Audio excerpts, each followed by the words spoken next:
Muy buenos días, amados hermanos y amigos presentes.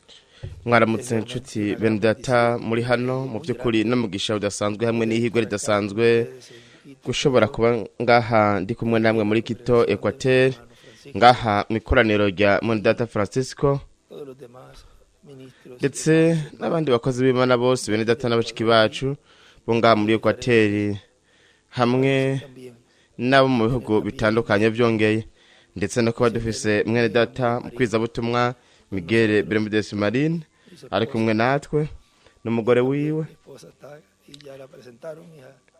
ndetse n'umugore wanje nawe nyene yamaze kuberekana na Juliana n'abandi bose twazananye mwa runo rugende mu by'ukuri n'umugisha udasanzwe nk'uko yakaratubwira mwene data Miguel kubaho mwa kino gihe nico gihaha Imana izoshitse ibintu byose bavugishwa n'abagororotsi bipfuje kwakira kandi nuko tukiri bazima tuzoca duhindurwa nk'uko Pawulo yavuze mwimvire namwe mu myaka 2000 niyo yari isigaye ariko we yarashoboye kuja mu ijuru rya gatatu kuvuga yarabonye ibyo twebwe twese turiko turabona uyu munsi ariko ntiyashoboye kwakira iyo migisha ariko tweho ni twebwe duhiriwe cyane turiko tuba mu gihe cyo gushitswa kw'ivyo turashobora kubikorakora mwamuzi ikintu kimwe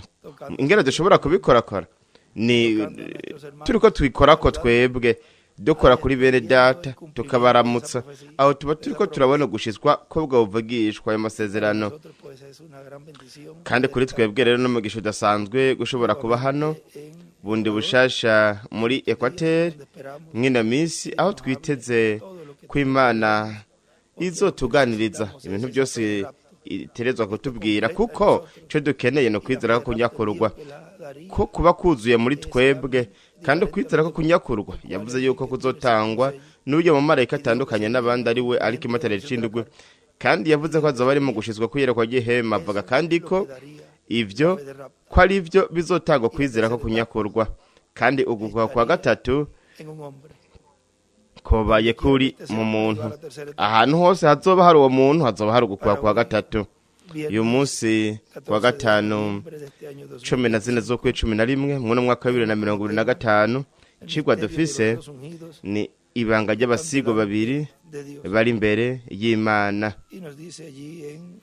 aratubwira hariya mu byishugo cya 11 mu murongo wa mbere al 4 dice kugeza kwa kane haravuga ngo verso 3 al 4 dice daría mis dos testigos que umurongo wa gatatu no wa kane haravuga ngo kandi abashingira intaye babiri nzobavugisha bazovugishwa iminsi 1260 bambaye amagonira abo nibo biti by'imyelayo bibiri n'ibiterekwa ko amatara bibiri bihagaze imbere ya nyene isi ibanga ry'abasigo babiri bari imbere y'Imana murashobora gufata ibyicaro byanyu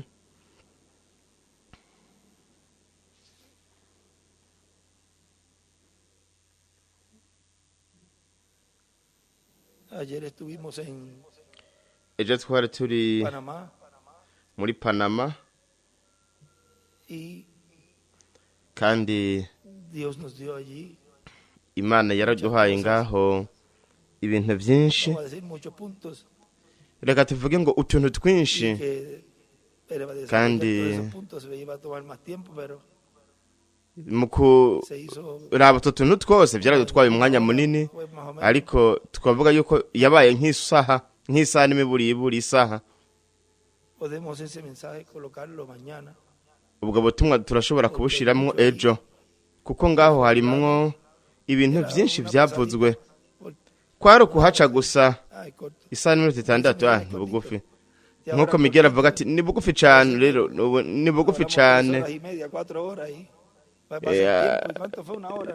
No, 4 horas. twavuze 4 horas. tuvuze amasaha 3 nk'amasaha 4 none isaha imwe rero isaha imwe Dice, eso es que chiquito. isaha n'inusu Miguel avuga ngo ni gato ni kagufi cyane kuko hariho amajambo menshi Imana iriko iraduha ariyo ariyo dukeneye. Así que mañana es un buen día para colocar ese. Nuko rero ejo no munsi mwiza kugira ngo dushiremwo ubwo butumwa. Ahora, Rero este misterio de los dos olivos, iri banga ry'imyelayo los ibiri, dos ungidos, que son los dos olivos abasigwa babiri ariyo myelayo ibiri que están delante de la presencia de Dios bari imbere yo kugaragara kw'Imana en el cielo, Gabriel y Miguel. mw'ijuru ni Gaburiyeli na Mikaheli. Kw'isi naho Cuando Dios manifiesta lo que está murabe en el iyo cielo, Imana igaragaje ibiri mw'ijuru, los nuko ministerios de rero Moisés y de Elías. bucaho ubukozi bwa Mose na Eliya. Ahora Dios nos ha estado hablando Rero Imana yamye igenda iratuganiriza mwa kino gihe mu buryo bugaragara neza kuri iryo banga, no sería un misterio, sino ya es un ari ryo misterio abierto. ritobaye rikiri ibanga, ahubwo ari ibanga rihishuwe. Ingene hobaye hariko haragaragara iyo myelayo ibiri, abo basigwa babiri La presencia de Dios. bari imbere yo kugaragara kw'Imana. En el mensaje de la luz de la tarde Mu butumwa bwitwa ngo umuco wo ku mugoroba fue un viernes bwavuzwe ko ari kuwa gatanu 16 de agosto del 2016. canke kuwa gatanu zitanu z'ukw'icumi 2016. Allí nos dice el oeste es la parte Ngaha más aratubwira ngo importante iburengerazuba nico gice gikomeye cane mu nteguro y'Imana. Kubera iki? porque en el oeste Kuko fue iburengerazuba el lugar santísimo niho yashize ahera ha cane que h'ingoro construyó el rey yiwe Salomón, iyubatswe el n'umwami tabernáculo que Salomo, construyó el profeta Moisés. hamwe n'itaberenakuro canke ihema ryubatswe n'umuvugishwa Mose. Kandi ubwo nibwo nyene rutonde rufiswe n'ishengero ry'umwami Yesu Kristo, ari ingoro yo mu buryo bw'impwemu, Por el este, yahereye mu y se buseruko completa por el oeste, kandi isozererwa iburengerazuba, espiritual de Cristo, de su ukuboko iglesia. kw'ingoro yo mu buryo bw'impwemu ya Kristo, shengero ryiwe. Mu gitabo c'imirongo La página 68, ku rupapuro rwa 68, recuerdan cuando él nos decía muribuka igihe yatubwira ngo mwe mufise igitabo c'imirongo, mwe mufise igitabo c'imatanije ibihe en vy'ishengero, las 70 semanas de Daniel, mwe mufise amahinga 70 ya y Daniyeli algunos mensajes más. n'ubundi butumwa butandukanye. Bueno, no lo van a cargar todos ahí, pero Twese sinzi nka bake ari ngaho, también aguantan ari bamwe baba bafise muri taburete canke mu telefone bakaba bafise ivyo bitabo. Rero yavuze ngo mwe mufise ivyo byose, gaca tubwira ngo ariko para qué, ¿verdad? kubera iki? Nivyo ariko murabe, Era un tiempo, nuko hari kuzoza igihe c'inyigisho, y era un tiempo en donde kandi cari cada uno tenía igihaho que tener sus libros. umwe wese yategerezwa kuba afise igitabo ciwe. Tienen en sus tabletas, Abatagifise mu buryo bugaragara neza baba gafise mu mashini, muri taburete canke mu telefone. Rero marcan quizás más rápido, escriben más rápido que, ubwo n'uburyo buteye imbere kuko pero tienen una desventaja. barashobora guca kw'akarongo kurusha abafise igitabo, bo barihuta cane, ariko ikanye canke ikipuranti kanka kwaka vyoca bigenda gute? Ati ngibi mu gitabo niho biri, nabona barafise amahirwe canke ntibafise amahirwe. Murabe igihe kinini canke reka tuvuge nka 90% kw'ijana kugira dusiga gace kamwe kw'ijana, kubera ko babikoresha buri gihe. Mwe data William yakoresha igitabo, kandi suko atashaka kuba afise imashini kuko zari zihari canke portable yagushobora kuyigura, ariko vyiza vyari bitabo. Mwoshobora kubaza Juliana, araze kuri ivyo.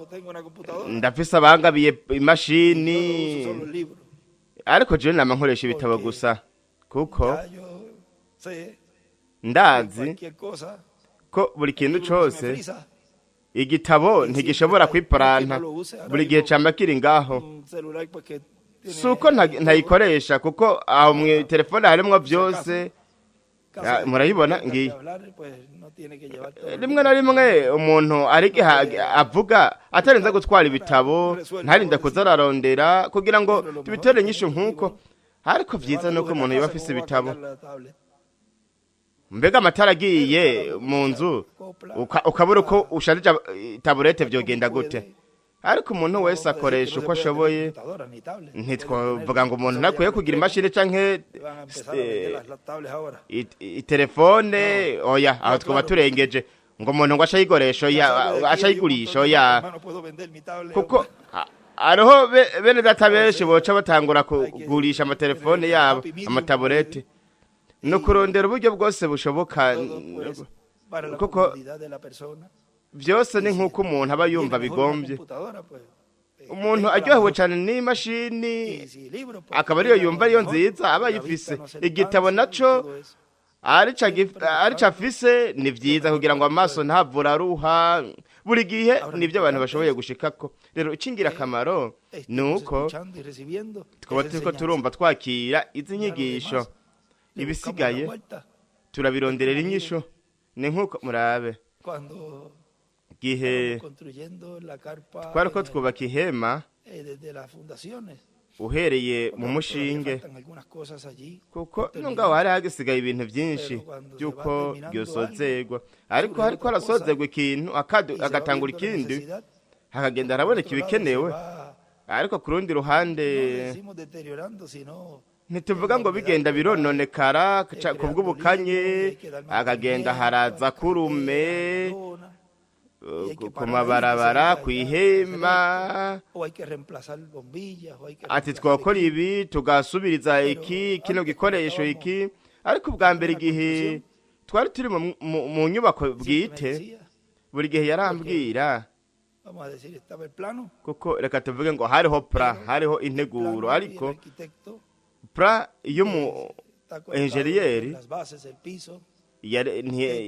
yari yashizweho bizoja ku mushinge n'ibindi byose ariko muri iyo nyubako turazi yuko hari iyerekwa rizoshikirizwamwo kandi ibyo byose ntibiri ngaho biri mu bwenge mu byiyumviro by'Imana hanyuma bikamanuka bikaja mu ciyumviro c'umusigwa aho rero nuko igahetse kavyerekana hakaheza hakongerwa kugo rupapuro uko niko rero byagenze mu nzira kuko prayo nyene yoshobora kugira impapuro runaka ariko hagezwe ngaho hakabaho impinduka canke hakaba hakenewe ikintu runaka nuko hakazingurwa kugo rupapuro nuko ubwo nagwo rugushigwa ngaho kandi rero we yavuga ati raba ngaha ati noshika muri iki gice ati ibyo uzobona bibere ibyo uzobona ko bibereye abyo ari byo uzocukora ni byiza ibi naje kubitahura igihe hatanguye kuba ibyo bintu byakogwa nk'uko bibereye ku bw'ibintu runaka no kuvuga ngo ibintu byose umuntu arabironderera inyishu si uko bitereza kumera nk'uko nyene mw'ubwo buryo ahubwo kugira ngo bikorwe namba byo babyiza mw'ubwo buryo nuko birakorwa sinzi ngaho ko muriko murankurikirana uko niko bimeze no ku bitabo hamwe no kuri taburete bibaye byiza yuko bufise mu mashini ni mashini atari igitabo ni byiza rero icingira akamaro no kuba turiko twumva izo nyigisho kuko tutakiriye inyigisho zo mw'ihema tutakiriye ukwizera ko guhindurwa ukwizera ko kunyakurwa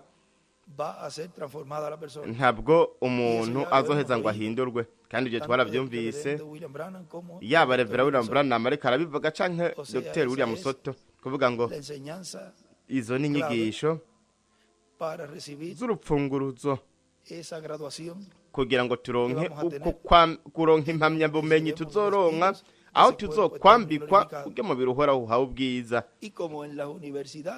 kandi nk'uko muri kaminuza we ntiwoja ngaho ujanye amaboko agaragara ngo uje kwicara ngaho ngo wumvirize ahubwo wewe ujana ibitabo ujana amakaye aho wandika kugira hanyuma uzoronka impamyabumenyi y'ivyo uri kuriga byiza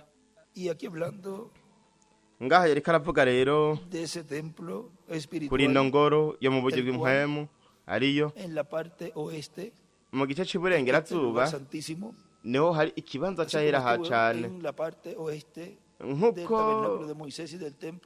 yari mu gice cyo mu burasirazuba bw'ingoro nk'uko aho hantu ahera ha cane hari mu gice cy'iburengerazuba mu ngoro ya Salomo no mw'ishengero ry'umwami niko bimeze kandi muri uko rugendo murabe iva iburasirazuba yavuye iburasirazuba baca muri Israeli mu Burayi muraba urwo rugendo ni ukugenda yerekeza iburengerazuba muri Amerika ya ruguru hanyuma mu bumanuko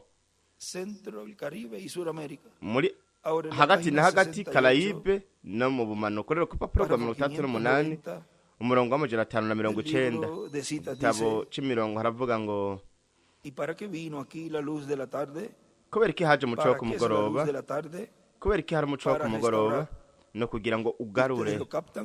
Mwe muravyumva umuco wo kumugoroba ni kubwari hangiro nyene ry'umuco wo mu gatondo kugira ngo ugarure ibintu byose byakuweho mu bihe by'umwijima bikuho na Roma. Imana izobigarura biciye mu gukayanganisha umuco wo kumugoroba. Iki kugarura ijambo ryose ryuzuye ry'Imana. Iyindi ncuro ukugaragara mu mwuzuro kwa Kristo mu ishengero ryiwe acapura ibirego by'imfuruka n'ibihe by'ishengero ibubamfu. Igihe c'indwi turagabanije gusa ibintu byose yakoze yabikoze mu buryo yabikozemwo iwobaye ari kandi umuco wo kumugoroba. Murumva ivyo nshatse kuvuga? Mbega ivyo si gitangaza kandi mukumenya yuko turiko tuba ngaha nyene kugira ngo tubibone. Rero umuco exactamente de acuerdo a profecía. Rero umuco uhuye neza neza muvugishwa umuco wo kumugoroba waje kugira ngo ugarure iki? Waje kugira ngo ugarure ivyo dukoko twarariye. Iburyo yandika ngo umuco wo kumugoroba, hejuru yandika ngo umuco wo kumugoroba waje kugira ngo ugarure. Ngaha hariho ivyo yanditse yadusigiye. Yacapuye igice piramide n'ibihe by'ishengero, hejuru yandika ngo iburengerazuba,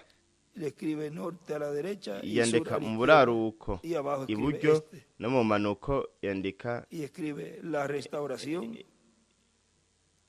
acandika ngo ukugarurwa biciye mu muco wo kumugoroba iburengerazuba. Y abajo dibuja una piedra angular. Hepfo naho acapura ibuye rigomye imfuruka n'ibihe by'ishengero ibya nyuma bine.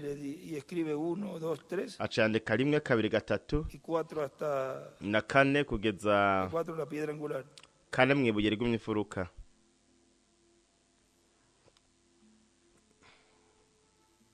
Ahí para que vean ese dibujo.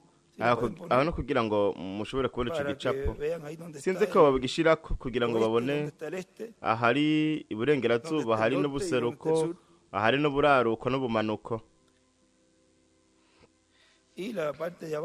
Igice cyo hepfo naco que es las 4 etapas ariho hari intamboko zine zo kugarurwa kw'igiti mugeni. Arico gice cibuye rigumye imfuruka. 4 Branham yavuze yuko ari ahora sigue diciendo y así como vino al oeste. Arera bana yavuga nkuko yaje uburengerazuba hera ha cyane hihema ryubatswe na Mose, ukugaragara ko Imana kwabaye hera ha cyane mu isano y'isezerano ku mutemero gongera ko hagati mu bakerubi babiri bazahabu. Hanyuma mu ngoro yubatswe n'Umwami Salomo yarajaba ahera ha cyane hagati y'abakerubi babiri bazahabu no hagati y'abakerubi babiri b'igiti cy'umwelayo arabo bashushanya imyelayo ibiri. Abasigo babiri abo bakerubi babiri banini b'igiti cy'umwelayo basizwe zahabu bashushanya ubumana bugaragariye mu bumuntu, kuvuga Imana ubumana igaragariye mu myelayo ibiri. Abasigo babiri bo muri Zekariya igice ca 4 n'ivyeshuwe 11 umurongo wa 1 kugeza kwa 11. Ubutumwa isanduku aha aratubwira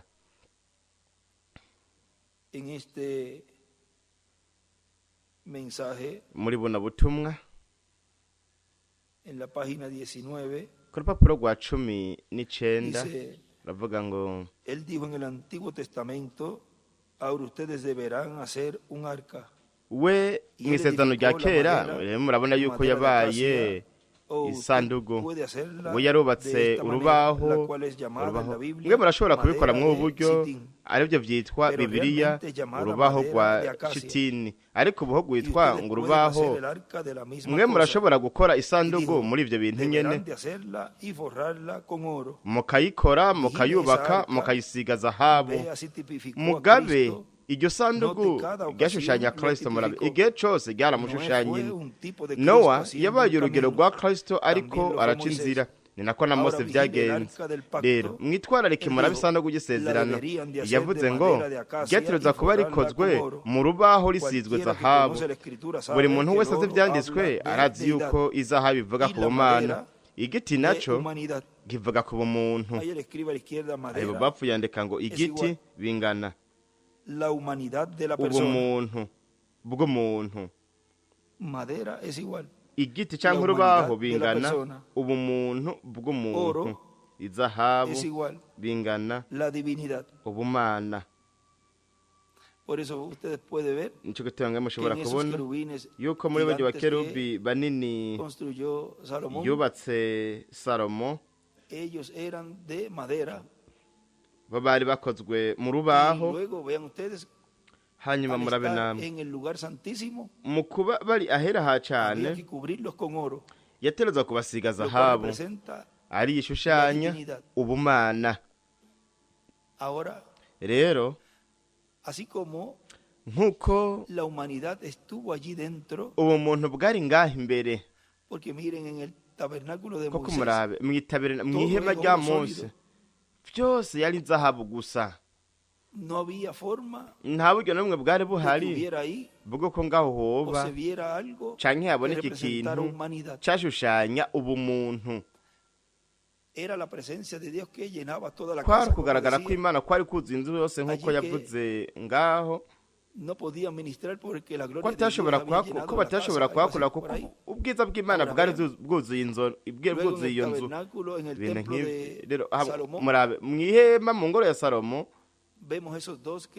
turabona aba bakerubi babiri banini burubaho imbere ahera ha cyane, abasizwe zahabu, basizwe ubumana. Rero ni hehe wewe uri uyu munsi muri ino ngoro Imana yagiye irubaka ahera ha cyane? Mu yandi majambo, wewe uriko urasigwa inzahabu ubumana kugira ngo ushobore kuba ngaho. Ntihoshobora kuba hari igice cya kimuntu gusa, wewe utegerezwa kuba wambaye ubumana, kandi ibyo bikorwa na mpwemu yera. Utegerezwa kuba ufise mpwemu yera mu bugingo. Rero we ngaha aravuga ngo murabe yaravuze ati itereza kuba isizwe zahabu kuri buri rubaho rwose. Ni ukuvuga ngo utereza kuyozwa izahabu uhereye ku mutwe kugeza ku birenge, nta n'agashatsi kazosigara hanze, hose hazosigwa ubumana. N'ubumana buri ku rubaho, n'ubumana buri kuri wowe nanje. Yandika ngo cyangwa abandanya kuvuga ngo Kristo ku ishengero imbere n'inyuma risizwe ubumana, rizoba ripfundikiwe ryuzuye imbabazi. Yandika ngo umutima wo guhongerako intebe imbabazi, ahazoba hari ibyagezwe byose. Ariko imbere y'uko wowe ufata bacucagira amaraso, niko Bibiliya ivuga. Ariko mu byagezwe n'ishengero hari ikintu cyo guharira.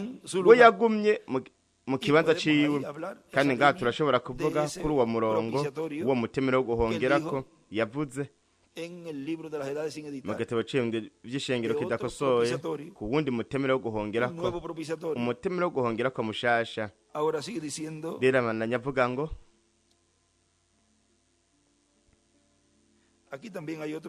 nunga hari handi murabe, reka dusome na bino bintu yanditse.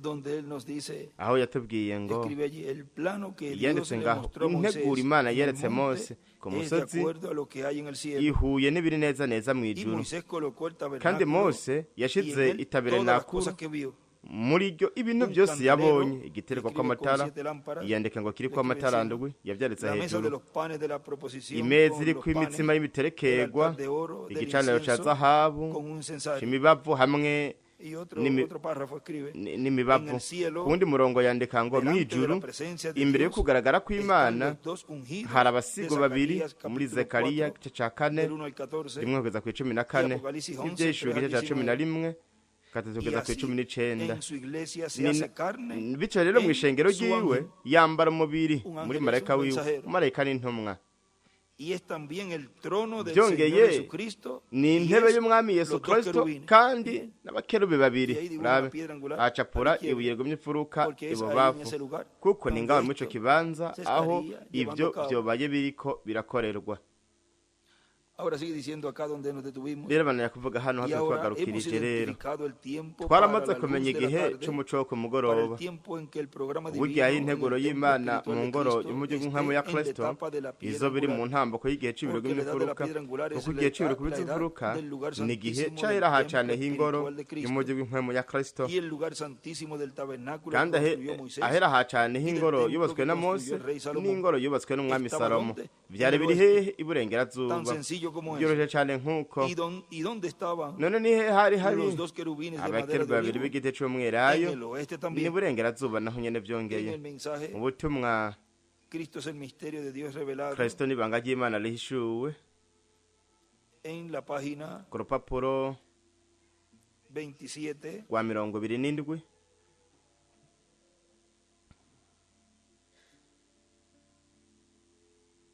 nos dice, aratubwira, aquí nos está hablando de, ngaha yariko aratubwira dice, kuri se expresó Yosefu, también en José, aravuga ngo yigaragarije Escribe kandi José muri izquierda, Yosefu, yandika Yosefu quien nació ibubamfu, entre las denominaciones, ariwe yavukiye mu sus madini hermanos. bene wabo, Ellos le odiaban sin razón, bo bamwanka ata simplemente mpamvu, porque era espiritual, bamwanka gusa kuko yari uwo mu buryo porque bw'inkwamo, tenía visiones y kuko Dios yagira estaba con él, amayerekwa, podía Imana interpretar sueños. ikaba kumwe nawe, Y por yashoboye estas cosas sus gusigura hermanos inzozi, lo odiaban. nico catuma bene wabo bamwanka. José fue vendido por sus Yosefu hermanos yagurijwe na bene por wabo casi 30 monedas de hafi plata, igual como intete Jesucristo 30 fue z'ifeza, vendido por Judas nk'uko na Iscariote Yesu Kristo yagurijwe uno na de sus Yuda Isikariyoti, por umwe muri bene 30 wabo, monedas de plata. intete 30 José z'ifeza. fue echado en la Yosefu cisterna yaterewe y mu lo dieron gobo, por muerto. Es cierto que el bamujana padre, bagiye que al kumwica padre le dijeron que estaba kugira ngo muerto, se bamubwire ko pero yari luego fue yarapfuye, sacado y subió ariko hanyuma hasta la yarakuweho diestra de Faraón. araduzwa ajyanwa mu En la buryo bwa cárcel Farawo, hariya mu gasho sufrió mucho yarababaye y allí se cyane, encontró con el nuko copero y el ahacahurira panadero, de los cuales uno n'uwateka fue salvo hamwe y el otro se perdió. n'uwundi mukozi, Igualmente, umwe Jesús arakizwa estaba uwundi arapfa. aprisionado sobre la cruz Na por Yesu nuestros nawe pecados, nyene yarabambwe, prisionero por nosotros, apfunzwe ku cuando un musaraba, ladrón se apfunzwe perdió natwe, y el otro se salvó. igihe ca gisuma kimwe Exactamente. cakizwe ikindi Luego kirahona José llegó kirazimira hasta la neza diestra del neza. rey, Hanyuma cumpliéndose Yosefu así su sueño, yashitse iburyo cuando estuvo bw'umwami, sentado a los pies ashitsa del rey. inzozi ziwe Toda igihe la yari autoridad yicaye de ububasha Egipto fuera bw'umwami, ububasha bwose su bwo muri misión Egiputa tenía que yarabuhawe, cumplirse. iyerekwa ryiwe ryateza gushitswa. Puede ser que Birashoboka frecuentemente yuko meditaba en su visión yashobora kuba ariko mientras estaba ariyumvira ku iyerekwa encarcelado, ryiwe igihe y yari mu mientras su gasho barba n'igihe le crecía. ubwanwa bwiwe bwari bwakuze. Ahora vean, Rero murabe, él wewe estaba seguro yarazi que neza esa visión ko iryo que Dios le había yerekwa dado, Imana yari que los yamuhaye manojos rya ya mikama estaban inclinándose al manojo de él, yari y yikubise también imbere la luna, y'umuganda las wiwe, estrellas inclinándose al sol. ndetse Esa- n'ukwezi n'inyenyeri esas visiones byikubise que Dios le dio, imbere y'izuba eso se n'izuba. iba a materializar. Aya mayerekwa Imana yamuhaye Mientras- ngaho ko yari gushitswa agahinduka ukuri, Y mientras su barba le crecía. Ahora, mu gihe ubwanwa bwiwe bwariko burakura. Rero aho n'igihe yari ari en la cárcel, mu gasho pero mu luego nzu cuando y'imbohe, fue sacado de ariko allí, igihe hanyuma no yakurwa se quedó ngaho con la barba. ntiyagumanye ubwo bwanwa, isho Se la quitaron, yarabukuyeho, se lo prepararon. barabumweye bamutegura Era el gute estilo ahí. nk'uko byari bimeze ngaho, Egipto. nk'uko abanyegiputa bari Como bameze un gentil. nk'umunyamahanga. O sea, lo Kuvuga ngo colocaron con vestiduras gentiles. bamwambitse imyambaro y'abanyamahanga, Apariencia y todo, ishusho como n'ibindi nk'umunyamahanga. Pero seguramente tenía la confianza Ariko mu by'ukuri que yari algún afise día su ivyizigiro visión se ko umunsi umwe cumpliría, iyerekwa ryiwe rizoshitswa, porque no podía evadirlo. kuko ntiryari gukugwaho ryategerezwa kuba gushitswa murazi ngene twavuze kuri ibyo kuwa gatatu heze iyo Imana ivuze ikintu itegerezwa kuba kubera ko yakivuze biciye mu muvugishwa shingiwe ntahe kandi iryo rero n'ijambo ry'Imana ni nk'iyerekwa ry'ihema ivyo vyarerekanwe mu yerekwa vyerekwa Revera William Branham kubera ko rero vyeretswe mu muvugishwa ivyo vyategerezwa kuba hategerezwa kugaragara ico kibanza hategerezwa kugaragara ubwo bukozi hagategerezwa kugaragara abantu bazoba ariko barakira izo nyigisho zo mw'ihema ntiryari kuburizwamwo ijambo riza gusa ku bavugishwa rero ijambo umuvugishwa risobanura ngo uwishurira amajambo y'Imana yanditswe nayo siguro nyene isigurwa n'ubona kure canke umuntu ahanura avugishwa ubona kure uhanura nawe nyene abashingiwe nahe kubera ko ivyo avugishwa birashitswa Bibiliya avuga ngo namba hari umwe muri mwebwe yibaza ko aramuvugishwa canke mu by'inkwemu akababwira ko ibintu runaka bizoba bitabaye rero nimwongere ko mwumviriza ariko bibaye nuko rero jewe ndi kumwe nawe kandi vyiza nuko mwamutinya kuko ndi kumwe nawe rero ngaho yandika ngo ibubamfu ati uwubona kure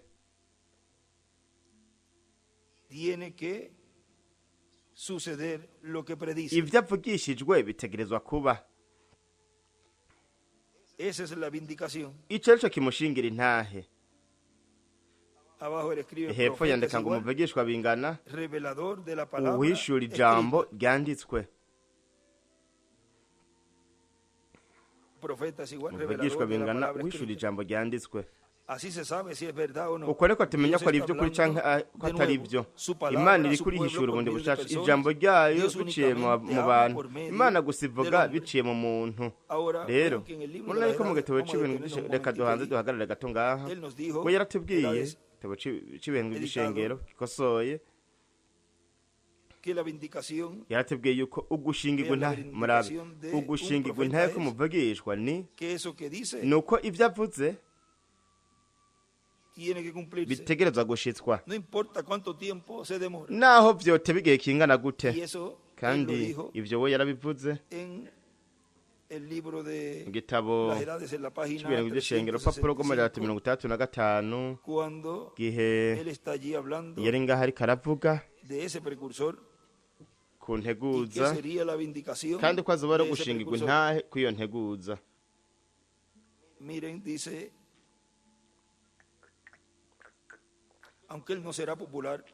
yaravuze ngo nubwo atazoba icamamare ariko azoshingirwa intahe n'Imana nk'uko Yesu yashingiye intahe Yohana nk'emu yari nawe agashingira intahe Yesu natwe turashobora kugira ivyizigiro ko uwo muntu azobanza agashingirwa intahe na mpemu ikorera mu buzima bwiwe ikora ibikorwa by'ububasha bizoba ari ntaharirizwa bidashobora kuboneka kandi mu kindi kibanza na kimwe na Yesu ubwiwe mu kugaruka azomushingira intahe ninde azoshingira intahe integuza yo kuza kwa kabiri k'umwami nuko ni kwakuza kwa kabiri k'umwami kwako umwami ubwiwe nk'uko yabikoze kuri Yohana yarashinze intahe ko Yesu aje n'uwo muntu nawe nka Yohana azoshinga intahe avuge ko Yesu aje kandi no kugaruka ubwako kwa Kristo kuzokwerekana ko uwo muntu mu by'ukuri yari integuza yo kuza kuyo kwa kabiri icyo cyo cemezo ca nyuma ko uwo muntu mu by'ukuri aramuvugishwa muri Maraki 4 ko Yesu ubwiwe azoseruka kwihereza igihe c'abanyamahanga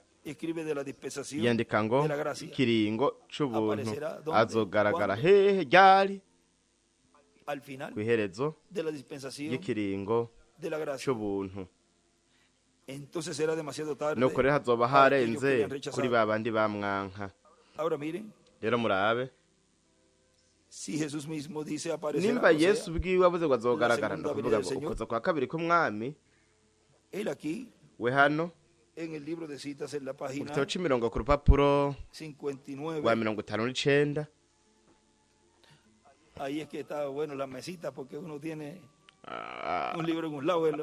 aha ni byiza hariho akameza kuko umuntu aba afise igitabo aha na hariya hariho bimwe birondegwa para la comodidad de los hermanos, hariho bamwe badushira hagati na hagati puedan mu tener, ntebe que pueden tenerlo. kugira ngo abantu babe baguwe neza bashobora kuba budufise barashobora kudushiraho nta ngorane. Eso fue una de las cosas que le llamó la Icyo atención cabaye kimwe mu bintu byatumye agira amatsiko umwe a los que han ido. mu Pero bagiye también hay otro ariko que fue ahora, que n'uwa nyuma ¿cuándo fue? El lunes. harya ari kuwa mbere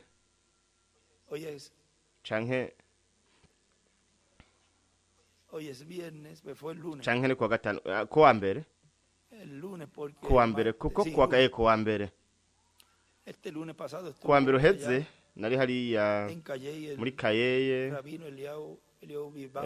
Rabi Bilbao Él había ido cuando estaba yari hecho yagiye nada más. yari Faltaba el piso, los edificios de igihe banco. hari Bueno, igisenge solamente cuando estaba el techo. hasigaye No sé si ya los edificios, algunos estaban. inzu z'ubwiherero sinzi namba hari izindi nzu zari zihari Estuvo con nosotros allá. rero twari kumwe hariya Ha llegado el...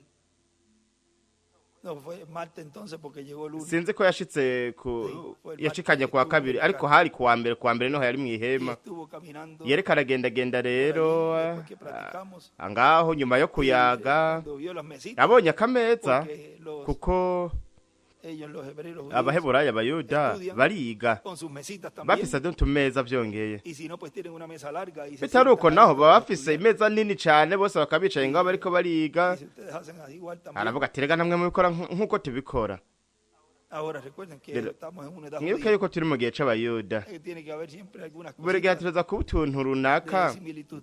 dufitaniye isano Ahora nabo miren en la página rero murabe ku 59, rupapuro rwa 59 ellos están bobo a la expectativa baragavye cane y muy pendientes. kandi baryamiye Y amajanja cada vez ese lazo cada vez es más kandi fuerte. igihe cose vyama bigenda birakomera Le hablé a él, y naramubwiye él mismo me decía, we nyene yaravuze ngo pero eso mismo es lo que le tienes que decir a los líderes. ariko ibintu vyo nyene Cuando nos reunamos, que tú les hables ukwiye así, kubwira abarongozi igihe dukoraniye hamwe tukwiye kubabwira ivyo que los mejores, ya eso se le ha venido hablando. biba vyiza ibyo twamye tugira turabibabwira ariko murabe hategerezwa kugera igihe nyaco kugira ngo ivyo bishitswe kandi bivugwe n'umuntu ategerezwa kubivuga kuko El mismo ministro allá, n'umuministre Benjamín wa hariya que el mejor Benyamini amigo del pueblo hebreo es el cristianismo. Netanyahu yaravuze yuko abagenzi biza b'abayuda n'abakristu ariko kubera iki batihatiye kandi ibyo twarabivuzeko ndetse namwe nabibabwiye namubwiye ati muri Amerika aratini hari abantu bakunda Isirayeli bari kumwe namwe ijana ku ijana igihe babatera ibitugu mw'ino minsi igihe nashonzi ni yose yabatera ibitugu byari igihugu kimwe gusa camye kiri kumwe namwe ari ihanga muri Amerika Latina ariko rabasengera byunze ubumwe namwe harambwira ati ariko babwira ibyo nyene niko yambwira tibabwira ibyo nyene yuko ufatanije nabo kuko murabe hari ikintu hari ibintu bigenda biraza bukebuke kandi muri ibyo bintu byose buri gihe hama harimwo umugabane w'ijambo ugenda uratangwa ukagenda urambara mubiri muri bo mu barongozi mu mayenga 70 ya Daniyeli ngaho haratubwira ko umunsi umwe ariko yavuze ni kuvuga ngo yavuze ngo abarongozi katurabe murabe ngaha byose birahari iki kirazinguruye niki rero kino gicaniro kiragutse kandi umuntu uko bakigize ni neza ibitabo ntibica byizinga rero reka turabe ico gice c'umurongo wo mu mayinga 70 ya Daniyeli kugira ngo tuhasome 34 ariko muri kino kuraba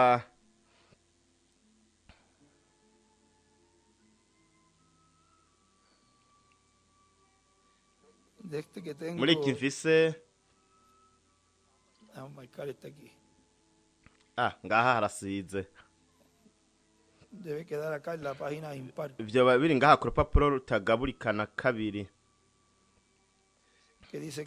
ahavuga yuko rupapuro rwa 37 muri kino aha naho bampaye 41 katureko 41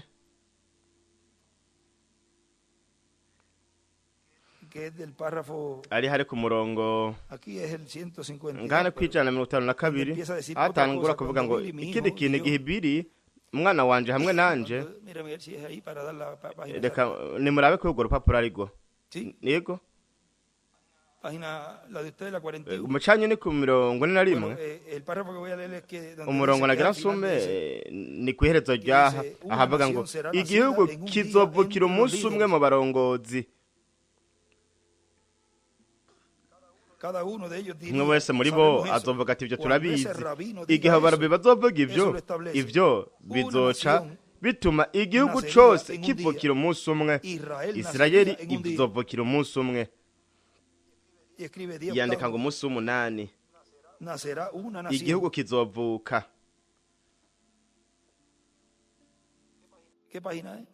ni ku rupapuro uruhe 41. Ah, pues. 41 41 y de rwa esta 41 versión es la muri iki 37. naco ni ku 37 Ahora rero vamos a ver aquí donde nos detuvimos acá.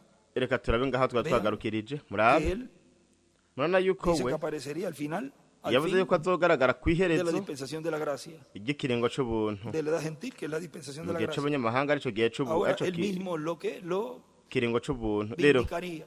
ibyo nibyo eso ibyo lo nyene dice nibyo bizomushingira intahe ibyo bivuga también aha En byongeye el libro de citas, en esta porción, página mu gitabo 59, c'imirongo párrafo papuro bwa 519, dice, umurongo en w'amajana Malaquía, 519 el capítulo haravuga ngo 4 y también mu gice ca kane co muri maraki ndetse en Apocalipsis, no mu el vyeshuwe capítulo 3, igice ca nos dice que gatatu estará aquí en haratubwira los ko últimos días. azoba ari ngaha mu minsi ya nyuma Ese mismo que se parará en la wa wundi brecha nyene por la azohagarara mu gente, gihengeri ku con un bw'abantu rebaño pequeño que Dios le dará. hamwe n'amoko ku Él mutima vendrá en los nizomuha últimos días, azoza mu Dios lo minsi dijo. ya nyuma imana Él será una yarabivuze señal a wazoba esta ari nación ikimenyetso gentil kuri que kino su gihugu tiempo ya no c'abanyamahanga es. ko igihe caco Y acuérdense, atagihara cuando él ukundi aparece en la kandi escena, mwibuke igihe azoseruka el tiempo azogaragara está a la mano. igihe kizoba Oremos que Dios cegereje lo mande. dusenge El imana tiempo imurungike está a la mano. igihe kiregereje Arriba le escribe, se para en la hejuru brecha. yandika ngo El profeta es igual a la señal. ahagarara mu gihengeri umuvugishwa binganije ikimenyetso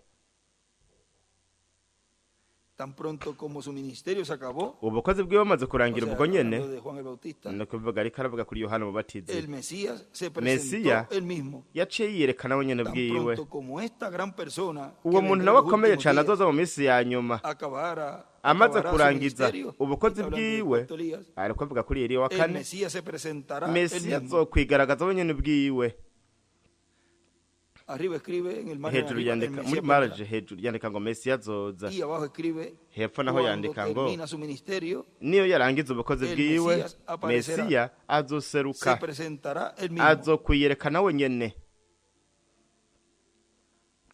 Ahora, rero recuerda las palabras que él nos dio mwibuke amajambo Ese yaduhaye 13 de yatubwiye za tariki 10 del z'ukumunani 2017. muri 2017 Él nos dijo, cuando yaratubwiye vean a ese ati mensajero del séptimo sello, nimwabona irya ntumwa y'ikimatanije c'indwi si lo van a ver, pues es que está en medio de la iglesia.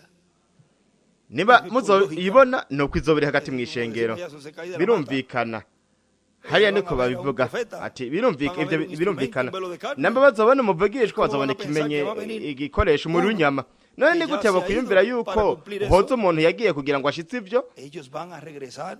bo bazogaruka Claro que sí, en la resurrección. ego bazogaruka No dijo él que mwizuka miren cómo se mueve la resurrección. rega En la tercera ntiyavuze etapa. ngo murabe ingene Pero dice el hermano ukuzuka Branham que kuzuba mu ya guhoko gatatu ariko Branham cuando él yavuze fue ngo a esa actividad, igihe yaja mwakira estaba gikorane todo siendo llevado a cabo y todavía el byose hermano byariko Branham no había birakorwa bajado, kandi mwese ni Branham el ntiyari bwamanuke canke O sea, que marayika había un ministerio nakuvuga nuevo yuko hari hari ubukozi Había un bushasha ngaho instrumento hari hari que estaba allí en medio igikoresho del pueblo. cari kiri ngaho hagati Ahora mu dice, bantu cuando vean ese rero profeta yavuze ngo mensajero del nimwabona ujya séptimo muvugishwa sello, ntumwe w'ikimatanije estarán c'indwi viendo la venida muzoba del muriko Señor murabona ukuza con k'umwami Moisés y Elías, ari kumwe na Mose na Eliya cumpliendo las profecías de la ashitse tercera etapa ubuvugishwa bw'uko gatatu en la visión de la gran carpa mwiyerekwa catedral. ry'ihema rinini Karpa Katedrale Y ahí kandi me aho verán de nuevo. niho Claro muzokongera que lo vamos a ver kumbonera ahí. nibyo tuzomubonera Él ngaho va a regresar. we Y no él nada azogaruka más. kandi Todos si los we que gusa n'abandi se han bose ido a la sexta bagiye dimensión. mu buringanire bwa gatandatu Él estará Wewe. nuevamente con nosotros. bundi bushasha azongera bane natwe Pero ariko antes que llegue ese día, imbere y'uko uwo munsi el ushika pueblo tiene que estar abantu bateza kuba bariko barakiriza inyigisho los arizo truenos, ari imituragaro dándole así ibaha la fe bityo de rapto ukwizera ko kunyakurwa escogidos de Dios abatorejwe n'Imana para poder kugira ngo vernos. bashobore El kubabona que no esté recibiendo uwutari esa karakira enseñanza, izo nyigisho no lo podrá ver. ntazoshobora kumubona, Podrá tener 20-20, azoshobora kugira 20 ku y no 20, podrá verlos. ariko ntazoshobora Ahora, ¿qué es lo kumubona. que se les dirá? Miren, ¿por qué none no niko lo azobabwira verá? kubera ko batazamubona, Porque después, en el libro de los sellos, hay kuko un hanyuma lugar mu donde gitabo dice cy'amatanijwe hari ahantu havuga ngo que cuando empiecen a ver los juicios yuko igihe divinos caer, bazotangura kubona ibihano dirán, by'Imana biriko biragwa, no se supone que habrá un bazavuga rapto. bati ariko ntihategerezwa kuba habaye O sea, que kunyakurwa, ya en ese momento nuko yuko muri uwo mwanya es que se vienen a dar cuenta niho que ya bazoca todo pasó, batahura yuko byose todo byaheze, tan rápido byose n'ingoga y byihuta, en confusión que estará el mundo. kandi mu madidani sizo Puede birimwo. que en ese Mwibuke tiempo ko esa muri ico criatura gihe estará muho gupyondwa pero que bien recia, ko la cual se convertirá bizoba luego en una bikaze cyane, persecución gukaze cyane, ariko hanyuma hacia ugupyondwa las kuzohinduka 1444.000 uruhamo ku nkumi z'ibijojo no ku bihumbi 144. Ahora, Rero, la 128 mara ku 128 del libro de citas, mu gitabo c'imirongo,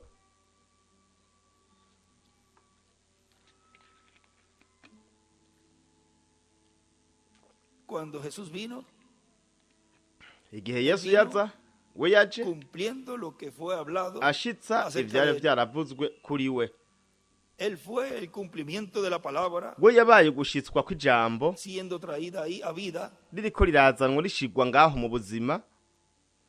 Párrafo Murongo el 11:40, 11:40 miren, nos dice, baratubwira ngo entren a la cámara del profeta, winjire mu cyumba miren esas 7 c'umuvugisho gradas, urabe ayo mapeta ndwe donde el guardia hizo frente al desafío de llevar al que venía Ni a la presencia hehe del rey a la cima de umuzamu las gradas, yajana de la ashiriye cima umwami derecha, hejuru una piedra angular, muri ayo la magrade, piedra angular, akarongo mwibuye ko zipfuruka y encima donde dice presencia del rey a la cima, hejuru, mu kugaragara k'umwami hejuru yandika ngo muwategurira inzira, estaba en la 7ª grada. iyo bari Y encima kwipeta escribe el canke precursor. kuri etaje y'indwi hejuru Ahí yandika muestra ngo que tenemos integuza, aho que yerekana venir yuko otra vez con ese mismo espíritu que yatereza estaba kuza sobre afise Juan. ya mpemu nyene imwe yari iri Él kuri introdujo al Yohana, Mesías. we Él ateguriza era más Mesiya, grande que todos los profetas. we yaruta abandi bavugishwa Él lo bose, introdujo. yaramutegurije Tenemos que inzira, llegar a un lugar, kandi dureza kugera ahantu otra vez a algo iyindi que curo va a introducir al aho Mesías. ari umuntu Como el azotegurira inzira Mesiya. ¿Cómo sabrá la gente que None cree, gute a menos abantu que esté bazomenya, constantemente en la ni gute palabra bazokwizera para saber babaye batari mu lo que es ijambo él? kugira ngo bamenye icari. Y ella escribe cómo conocer al Yandika ngo Mesías, ni al gute ungido, bazomenya con el Mesiya, pilar de fuego. umusigwa asizwe inkingi y'umuriro, porque estará siempre en la kuko palabra. buri gihe azama ari mu ijambo. Y encima ahí dibuja como Hejuru unas ngaho escaleras, acapura ibintu y bimeze escribe la cámara nk'ingazi, del profeta. yandika ngo icumba Y también c'umuvugishwa, encimita ahí escribe ndetse el no hejuru Mesías ngaho yandika ngo Mesiya será conocido, azomenyekana es en la palabra, ni mu siempre ijambo buri gihe, estará siempre en el centro buri de gihe la palabra. azama ari hagati na hagati mu ijambo.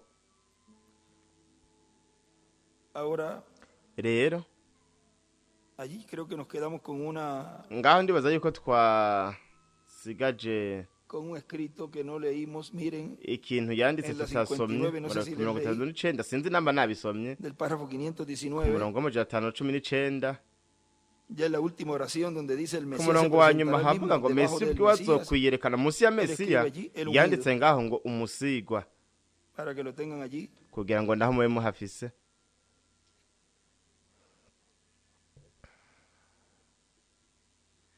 Y en la página 63, Ku rupapuro rwa 33 párrafo naho 555, umurongo w'amajana 555 ahí nos dice, ngaho aratubwira mi misión, y yo creo que Dios me ha hablado, igikorwa me ha canje, llamado ndibaza para- yuko Imana yo creo yampamagaye, que decir ndizera unas cosas personales, yuko kuvuga ibintu tengo ku que giti decir canje unas cosas by'umwihariko, personales ntegereza hoy kuvuga día, ibintu ku porque giti eso es lo que cy'umwihariko les uyu dije munsi, que iba a ser. kuko ibi Ven, nivyo yababwiye ko y bizoba, decirle murabona, al mundo, mbwira mi misión, ab'isi yo creo en la tierra igikorwa que canje, ndizera es yuko ku isi precursar ari la uko palabra venidera, ndiko nteguriza ijambo O sea, rizoza, ni kuvuga el verbo, y escribe encima verbo. jambo, kuko hejuru yanditse ngo jambo, Ven, la murabona, palabra venidera que es Cristo, ijambo rigiye kuza rya ari Y Kristo, Cristo en él kandi tiene Kristo el muri we milenio, afise y tiene ikimpumbi, toda cosa allí afise n'ibintu directamente, byose ngaho porque bukwi na él es la bukwi, palabra. kuko we ni jambo. Y escribe Hejuru yandika la ngo misión del cuarto Elías igikorwa ca es Eliya wa kane precursar ni la ugutegurira palabra. inzira ijambo. Y debajo escribe hepfo yandika ngo ahí mismo ngaho nyene encima, pero en dos hejuru líneas. ariko mu 200 Y luego escribe la hanyuma palabra yandika ngo Cristo ijambo Kristo tiene el milenio viniendo. arafise ikimpumbi kigiye kuza. La misión del cuarto Elías Igikorwa ca Eliya wa kane ni la ugutegurira palabra. inzira ijambo. La palabra Cristo tiene el milenio viniendo. Ijambo Kristo afise ikimpumbi kigiye kuza. Ahora sigue diciendo acá donde nos detuvimos. Rero bana kuvuga hano Cristo, twa el misterio de Dios twagarukirije revelado. muri Kristo bangaje Imana rihishuwe. Ahí nos dice, Ngaratubwira ngo sigue diciendo, él bana dijo yavuga en ngo Juan capítulo wiravuze muri 15, Yohana yo soy 15 la vid y vosotros los pámpanos. ati La jewe vid ndi no muzabibu namwe muri produce fruto, amashami. sino las ramas. Umuzabibu ntiwama ivyama atari amashami. Ibyo nibyo vyama amashami nibyo vyama ivyamwa by'umuzabibu kandi murabona yuko buri gihe vyamye rokomeze. Nuko rero Yosefu aragarutse. Murabona yuko atanu namwe yashobora gushika kwa Farao atabanje kubona Yosefu. Ninguno puede llegar al Nta Padre namwe ashobora sino gushika por kwa el Hijo. data Y adaciye mu cuando José mwana. salía del Yosefu trono, avuye ku ntebe tocaban la trompeta, nzamba y en eso zaravuga, toda rodilla se doblaba, aha porque amavi venía yose José. agapfukama kuko Yosefu yabaje. Gloria. Cyubahiro Algún día, umunsi umwe toda rodilla se doblará, amavi y yose toda lengua azopfukama confesará, indimi zose cuando él zizatura salga del trono de su igihe azova Padre ku para ntebe ya venir. data kugira ngo aze. Toda persona dará testimonio Umuntu wese azoshinga que él es el intahe Hijo de Dios. ko ari umwana w'Imana. Ahora eso es Rero ivyo en su segunda venida. aho ni mu kuza kwiwe kwa kabiri. Toda persona dará Umuntu wese testimonio azoshinga de intahe quién es el Hijo de Dios. avuga umwana w'Imana uwo ari we. Aún el pueblo hebreo lo N'ubwoko vemos que bw'Aheburayo lo va a decir. turabibona yuko nabo nyene bazobivuga kuko yaravuze ngo Que cuando ellos lo vean venir por su igihe bazomubona aja novia, ku ellos mugeni dirán, bo bazovuga "Este bati n'uyu murabona es". Ahí lo están identificando. aho bazoba bariko baramwerekana ati Al que n'uyu nosotros estamos uwo esperando. twe twari turindiriye. ¿Qué haces allá metido con ellos? Akora iki hariya ko yishize Porque muri está bo allá. kubera ko ari hariya Y como tienen ya kandi kubera ko confianza, bafite seguro ya ibyizigiro mu by'ukuri se va viendo cómo va a ser. bazoca babona ingene bazobigenza Ya después le voy a ir diciendo. hanyuma Porque ellos bazobivuga son celositos. kuko bobo Y cuando barashavuye ven uno de otra línea que babonye uwo mu wundi está también murongo buscando para tener ariko ararondera ingene yogera ubusabanye nabo none akora iki hari ariko akora pero iki en buena onda, como decimos, ariko porque ellos al igual que el kuko bo mismo pueblo, nico kimwe na ryahanga nyene el pueblo judío y el abayuda cristiano y los demás n'abakristu grupos, ndetse n'iyindi migwi Islam, vean, todos están na esperando isilamu a murabe un bose hombre. barindiriye umuntu. Ahora la iglesia lo está disfrutando primero. Rero ishengero ryo ririko riramwigina ubwa mbere na mbere Porque kuko él viene por su we novia, aje ku mugeni la cual wiwe está a punto de ser raptada. ariwe ari viene por hafi ella kunyakurwa we aje kuri Un bo ladrón en la noche, nk'igisuma mu para ijoro raptarla, para kugira ngo llevársela. abanyakura el mundo bajane ni se dará cuenta. abisi ntibazobica Ya n'ikanda cuando se dé cuenta, igihe bazoza kwikangura van a bazobimenya estar tan aha preparados. abazoca Ya la bitegura divinidad estará en ellos ubumana completamente. buzoba buri muri bo Y mu ya no mwuzuro bastará con eliminar a uno. kandi ntibizoba bigikunda Ah, yuko salimos de- hari n'umwe de- yokurwamo ti ibi twamaze kubivamo todo amaze esto kubimenya ahora. ti nibi nabyo byose Ahí aha se van a tener aho bazoba con ese bafise poderoso ejército. azafise que za está siendo ngabo preparado z'inkomezi zamaze kuba ziteguye tiempo final. ziriko ziritegura mwa kino gihe ca nyuma Ustedes son, y yo también, mwebwe muri na jewe kandi humanamente hablando así en términos mu buryo bwa kimuntu turiko turavuga Como mu ahí lo mvugo habla ngene de esos querubines. nk'uko madera y de la avuga divinidad kwa barya que bakerubi representa la divinidad. b'urubaho bari basizwe zahabu ari iyo ishushanya ubumana mwebwe muri urubaho rwigendera rusizwe ubumana De ellos, aho imana hagati muri aho imana iri hagati muri bo iri o kiravuga sea, seres ni humanos, ukuvuga ngo ibiremwa abantu andantes, vyigendera borrados de la divinidad. basizwe ubumana medio de ellos, kandi hagati muri bo Dios hablando. imana ikaba iri kiravuga Porque él dijo que de ahí kuko me yaravuze ngo declararé a ti, aho niho me declararé a nzokwimenyekanishiriza ellos, a los hijos de Israel, niho todo lo que nzobwirira Dios abisirayeli bose estaría hablando ibintu al pueblo byose hebreo, imana izobirikira iba a ser by'ubwoko de medio bw'eburayo de esos dos querubines. bizovugirwa hagati muri abo bakerubi Ahora es en medio babiri de la iglesia novia. rero aha hagati mu ishengero Que está mugeni hablando a su pueblo. niho rikaraganiriza ihanga ryiwe ariko murabe Entonces, si es en medio nuko del rero pueblo, namba ari hagati mu pues bantu tiene que ser en medio nuko rero de esos seres humanos hatirizwa que kuba ari estén mw'ivyo forrados de biremwa divinidad. abantu bisizwe ubumana No puede estar en medio ntashobora de kuba mu denominaciones madini como los hermanos nka bene que ahí wabo ngaha avuga ngo coloca como aca bafata abagira nk'amadini bene wabo na Yosefu ntibamushaka ntibari bamukeneye oya atereza kuba ari hagati mu ihanga aho ubumana buri muri bo. Cyo kintu gikomeye bene data, iby'Imana iriko iraduha n'iby'Imana iriko irabakorera mwebwe nk'abantu n'ibintu bikomakomeye. Iyo mubonye ibintu biba ku muntu mukavuga atari kivyo sivyo, ugahetse ukazunguza umutwe ukavuga ati ko ivy'Imana iriko irakora muri jewe bikomeye cyane. N'igihugu gikomeye cyane kandi ako n'agace gatoyi gusa. Ibyo byerekana ko tukiri mwene mibiri, ibintu tugira turacangwa ku munsi ku munsi byerekana ko tukira abantu. Ariko ntukigere wibagira yuko ubumana buri muri wewe, ntukigere wibagira ibyo. Wewe ntuzigere ba wenyene namba, ntuzigere ugenda wenyene namba. Wewe buri gihe wa muri kumwe n'ubumana buri muri wewe, kandi wewe iuhaye agaciro ibyo bintu ukavyiyumvira ukabimenya. Ibibazo byose ingorane zose uzozinesha ucurondera inyishu. Imana buri gihe igaca ibikuneshereza. Wabona ugiye kuroka ukavuga ati mwami mfasha si mperengetere. Ugiye kuroka ukavuga ati ukamenya yuko hariho umwami. Rero abananya kuvuga ngo abantu bose bazoshinga nayo ko ari umwana w'Imana, ariko mw'uwo mwanya hazoba hamaze kurenga. Vyoba vyiza yuko wowe bikora ubunyene. Muraba ari ivyo yanditse yadusigiye hano.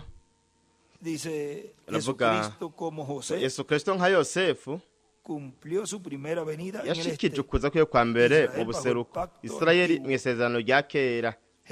Yesu Kristo azoshitsa mu wundi murongo. Yesu Kristo azoshitsa nka Yosefu muri Egiputa, ukuza kwe kwa kabiri uburengerazuba mu ishengero ry'umwami Yesu Kristo mu isezerano rishasha.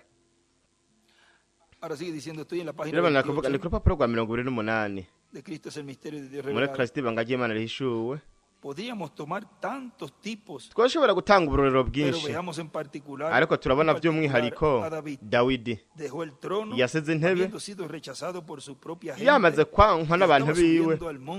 Yereka aduga ku musozi wa Elayono agiye mu gasho. Yaragiye gufatwa mpiri kuko yari yaswe na bene wabo bwite hamwe n'abantu biwe ubwiwe. Yaraduza ariko ararira. Uwo yari muhemu wa Kristo muri we. Yamaze kwankwa yararavye igisagara ca Yerusalemu arasemerera ati Yerusalemu ni kangahe we yari umwami yaswe. Haciye imyaka 800 umwana wa Dawidi yicaye ngaho hantu nyene arabe Yerusalemu. Yamaze kwankwa aririra ico gisagara aravuga ati rero isaha yawe irageze. Rero ibyo bintu byose byari ko biza byashushanya umwami Yesu Kristo, byari biri mu bishushanyo gusa kuko ibanga ryari rikinyegejwe. Abo bantu ntibari bazi ibyo bariko barakora, bari bazi gusa yuko barongowe na Mpwemu kugira ngo bakore ibintu runaka. Aca kurenyeri ya Dawidi buryo, ariko we yarazirikanye ibyo kugeza mu misi ya nyuma, misi yo guhishurwa kudasanzwe. Ariko byaraje byigaragariza muri Mose, Dawidi, Yosefu, Eliya n'abandi. Twashobora kuvuga kuri umwe wese tukavuga ubuzima bwiwe, tukabona ingene bagaragaje Yesu Kristo neza neza mu buryo butunganye. Rero murabe kwijana 40 tubwira mu gitabo c'imirongo aratubwira ko bo bari ba Mesiya ico gihe umwe wese muri bo. Urupapuro 140 muraburo umurongo wa 12:54 haravuga ngo ariko Imana muri buri gihe yamye ifise Mesiya. Murabona kwanka ubutumwa bwa Nowa kwari ukwanka Imana. Aho hejuru yandika ngo Mesiya umusigwa numusigwa muri buri gihe. Babafu acapora ibure ko tufukana by'icengero. Hepfo yandika ngo kwanka umusigwa n'urupfu muri buri gihe. Y sigue arriba en esa misma página. aca bandanya hejuru ku rupapuro nyene rw'ijana na mirongo ine Fue bandanya ngo perecer. kwanka Nowa kwari Rechazar a uguhona Moisés fue kwanka perecer. Mose kwari uguhona Ellos fueron los Mesías bo ungidos bari ba para aquella edad. Mesiya abasigwa La b'ico gihe palabra que fue prometida ijambo para aquella edad. ryasezeranijwe muri ico gihe Y ahí encima escribe, aho hejuru ellos yandika fueron ngo la palabra prometida bo bari para ijambo su edad, ryasezeranijwe ryo hecha mu carne, gihe cabo hecha ryambaye realidad. umubiri rihinduka ukuri Moisés es igual. Mose bingana Mesiya Mesías ungido. Mesiya umusigwa Kristo nico kimwe Ahora sigue diciendo, rero abandanya avuga ngo sin embargo, nunca dio a conocer Ariko su secreto yamara, por completo. ntibigeze bamenyekanisha amabanga yose mu mwuzuro bari barindiriye kuyamenyekanisha mu minsi ya nyuma bari barindiriye kugeza ubwo atahurwa neza imbere y'uko bashobora kubigaragaza aha iburyo amaja hejuru yandika ngo ko batahurwa rero bibiliya muri bibiliya handitswe amabanga kandi yesu yarashimiye data kuba yarabikoze nk'uko rero kuza k'umwami kwanditswe mu mabanga ntituzi ngo azoza ryari n'ingene aza aho yandika ngo ryari n'ingene aza Yesu Kristo pero con toda seguridad sabemos que viene. ariko mu mutekano wose turazi yuko azoza Igualmente todos los misterios de Dios estaban en estos últimos días. ico kimwe nuko amabanga yose y'Imana yari mu iyo minsi igihe azokuzura nuko azoca yihishura kugira ngo yerekane ibyo yakoze bene data we ntiyari bwahishura amabanga yiwe yose mu mwuzuro Es como esto. Por ejemplo, ni nk'ingene ivyo nk'akarorero tubigereranye n'ibimatanije ndwi Imana yakoresheje Martin Luther kugira ngo arongore kije gihe c'ishengero akoresha Yohana wa Israel kugira ngo asohore bijya bindi kandi muri ivyo byose yari kwishurira muri bo buri gihe c'ishengero turabona ibyo byose mu kwiga Bibiliya ariko bonaho rero mu minsi ya nyuma impamvu yo kubibi ibintu bikomeye cyane arevye yavuze yerekana imituragaro ndwe ndetse n'ikinyamakuru Life mu Congereza harasohotse ifoto y'igicu n'umuco umeze nk'umuzingi arivyo batashoboye gusigura kandi n'ubu ntibarashobora kubisigura ariko yarambwiye yuko noja hariya nkarindira ayo mabanga kugeza ndayahishuriwe kandi ibi byarabaye amezi menshi imbere y'uko biba nk'uko twabibonye bishikijwe byabaye neza neza nk'uko yavuze ko bizoba aho hari mu butumwa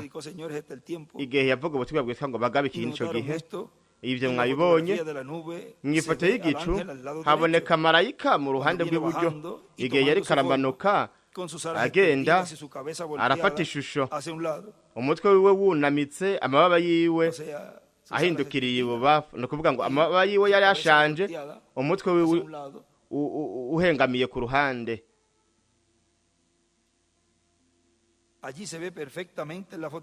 aho nuko aboneka neza neza mu ifoto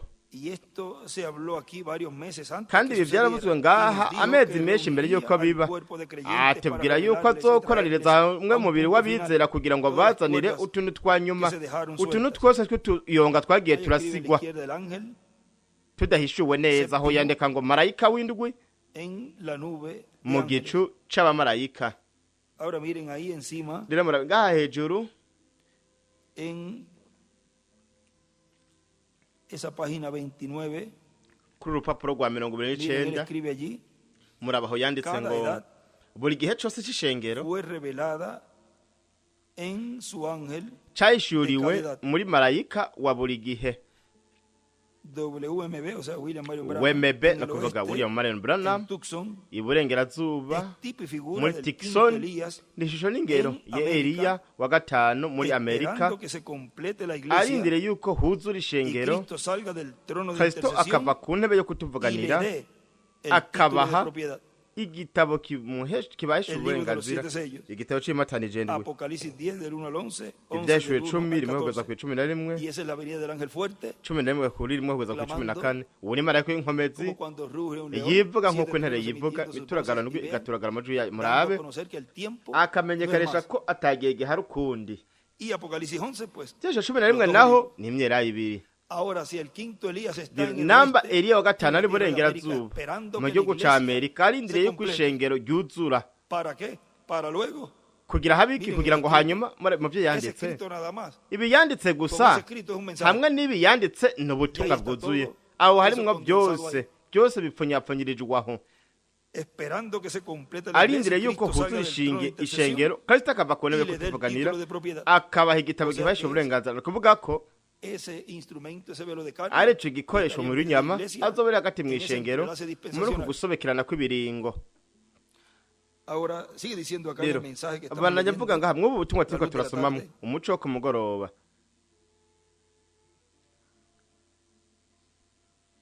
Por lo tanto, kubw'ivyo rero es en el oeste donde se manifestará ni la presencia de burengerazuba Dios niho en hazogaragara toda su kugaragara plenitud kw'imana mu muzuro para la wose dedicación del templo kugira ngo espiritual de Cristo. hegurirwe imana ingoro yo mu gihugu mpwemu kugira ngo imana mu mwuzuro wose yigaragaze iba ifise ingoro yo mu gihugu mpwemu mu nganje y'imyaka En la página igihumbi 46 ku rupapuro rwa 46 De este libro de citas muri kino gitabo c'imirongo nos dice aratubwira del párrafo ku murongo 390 majana 390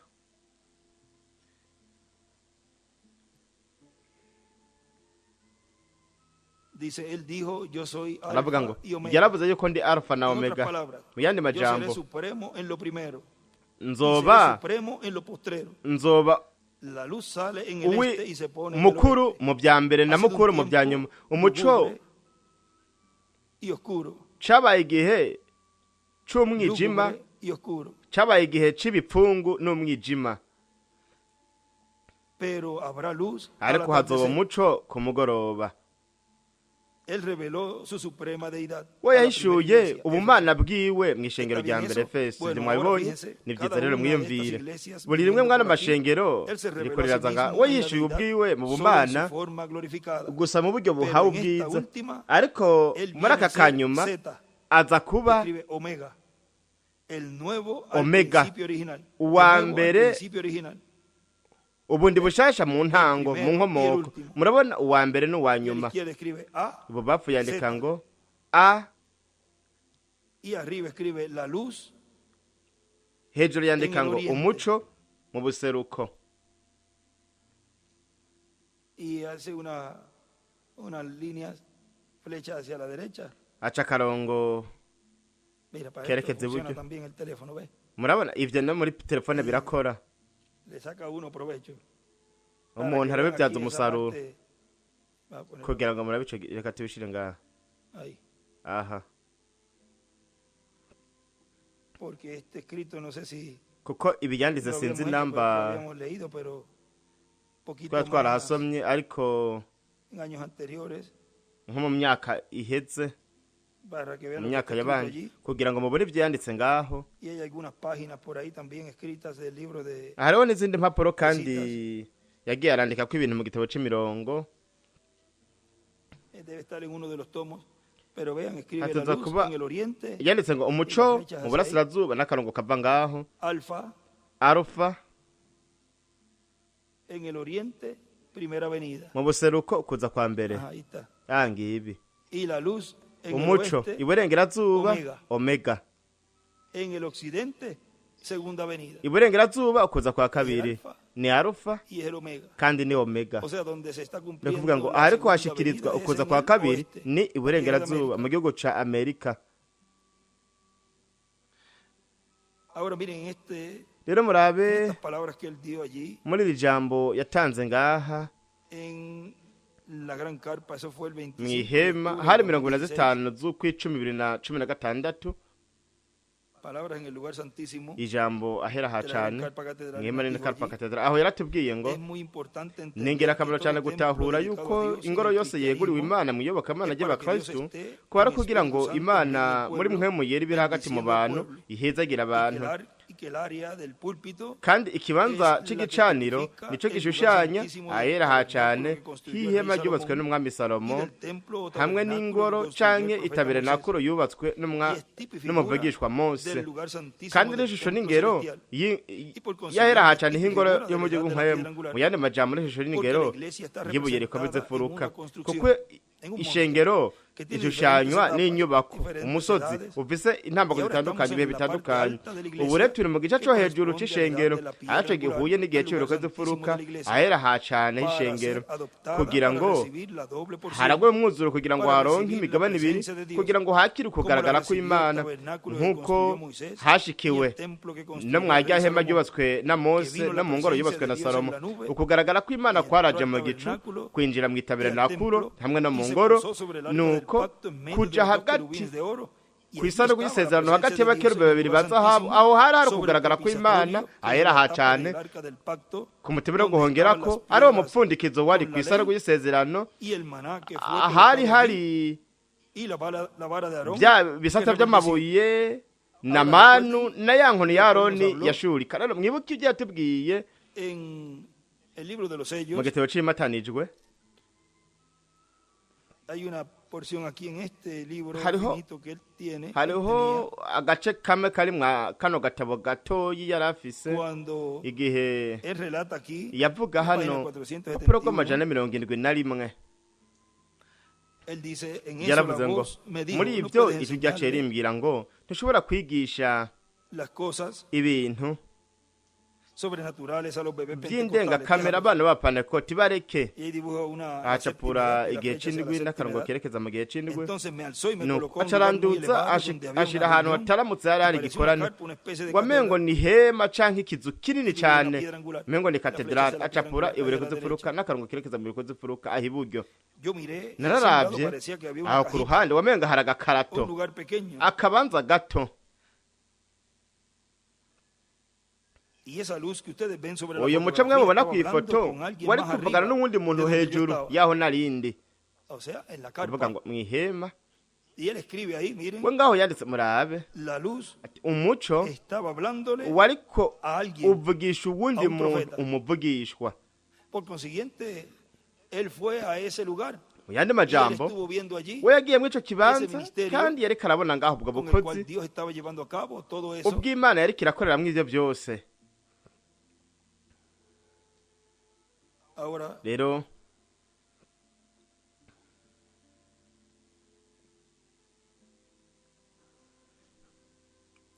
se fue volando de sobre yo estaba y se wagiye fue a posar sobre uraguruka la carpa. uvaho narindi uca uragenda Dijo, uhagarara "Te ku ihema encontraré allí." ati tuzohurira hariya Esto será la tercera etapa ukaza y no se ubura lo kuwa dirá a gatatu nadie. kandi ntuzubibwire n'umuntu Ahora n'umwe vea. rero murabe Aquí abajo, ngaha hepfo él escribe yanditse la carpa ihema es igual. bingana Tipo de la edad de la piedra angular. urugero y su rw'igihe gente cy'urugozi en furuka ella, hamwe n'abantu baryo Y muri es en ryo esa edad kandi muri ico gihe que se tendrá una carpa niho bazaba catedral bafise ihema nini karpa katedrali bajo un ministerio. mu bukozi Pues sí, nuko namba está la carpa, ihema rihari pues tienen que ver hategerezwa qué rero kuba ministerio es el que Dios. ubukozi está usando allí, imana iriko irakoresha ngaho medio del pueblo. hagati mu bantu Está la gente, hariho abantu está la carpa, está la gente. ihema pues rihari tiene hari que haber un abantu ministerio. hategerezwa kuba ubukozi rero nabwo Ahora miren el Zemura, mensaje, mu butumwa Revelación capítulo 4, ivy'ishu parte igice 3, ca que eso está en kane el libro de las umugabane wa edades sin gatatu editar, ubwo butumwa buri mu gitabo c'ibihembwe vy'icengero kidakosoye en la página, urupapuro aquí en la página 62 ngaha del ku rupapuro libro rwa 32 mu de gitabo las edades sin editar, en la c'ibihembwe página vy'icengero kidakosoye 627, urupapuro rw'amajana 327 dice, aravuga y es el párrafo que corresponde al 301, kandi n'umurongo uhuye n'amajana Dice, 301 Moisés haravuga ngo fue mose tomado arriba al yaradugijwe hejuru mu ijuru Moisés mose tomado de la tierra arriba al yakuwe cielo, ku y vio isi el altar aduganwa de mu Dios. ijuru abona igicaniro Escribe c'imana izquierda Moisés, ibubafu yandika ngo subió mose al cielo yaraduze y vio. mu ijuru arabona Eso fue lo último que estaba yo leyendo. ibi nivyo vya nyuma nariko ndasoma miren. rero murabe Vamos a seguir. Dice, katubandanya aravuga ngo y vio el altar de Dios. abona igicaniro c'Imana. Ivyo ni vy'ukuri. Estoy tratando de probar mi punto aquí. Ndiko ngerageza kwerekana utuntu twanje hano. Mwebwe murazi ivyo ndiko ndagerageza gukora, murabizi hego. Yaduze mu kugaragara kw'Imana. Igihe yamanuka avuye mu kugaragara kw'Imana yaravuze ngo Imana yabwiye Mose ati kw'isi ubikore wisunze igishushanyo nk'uko wabibonye mu ijuru. Ivyo ni vy'ukuri, ni vyiza.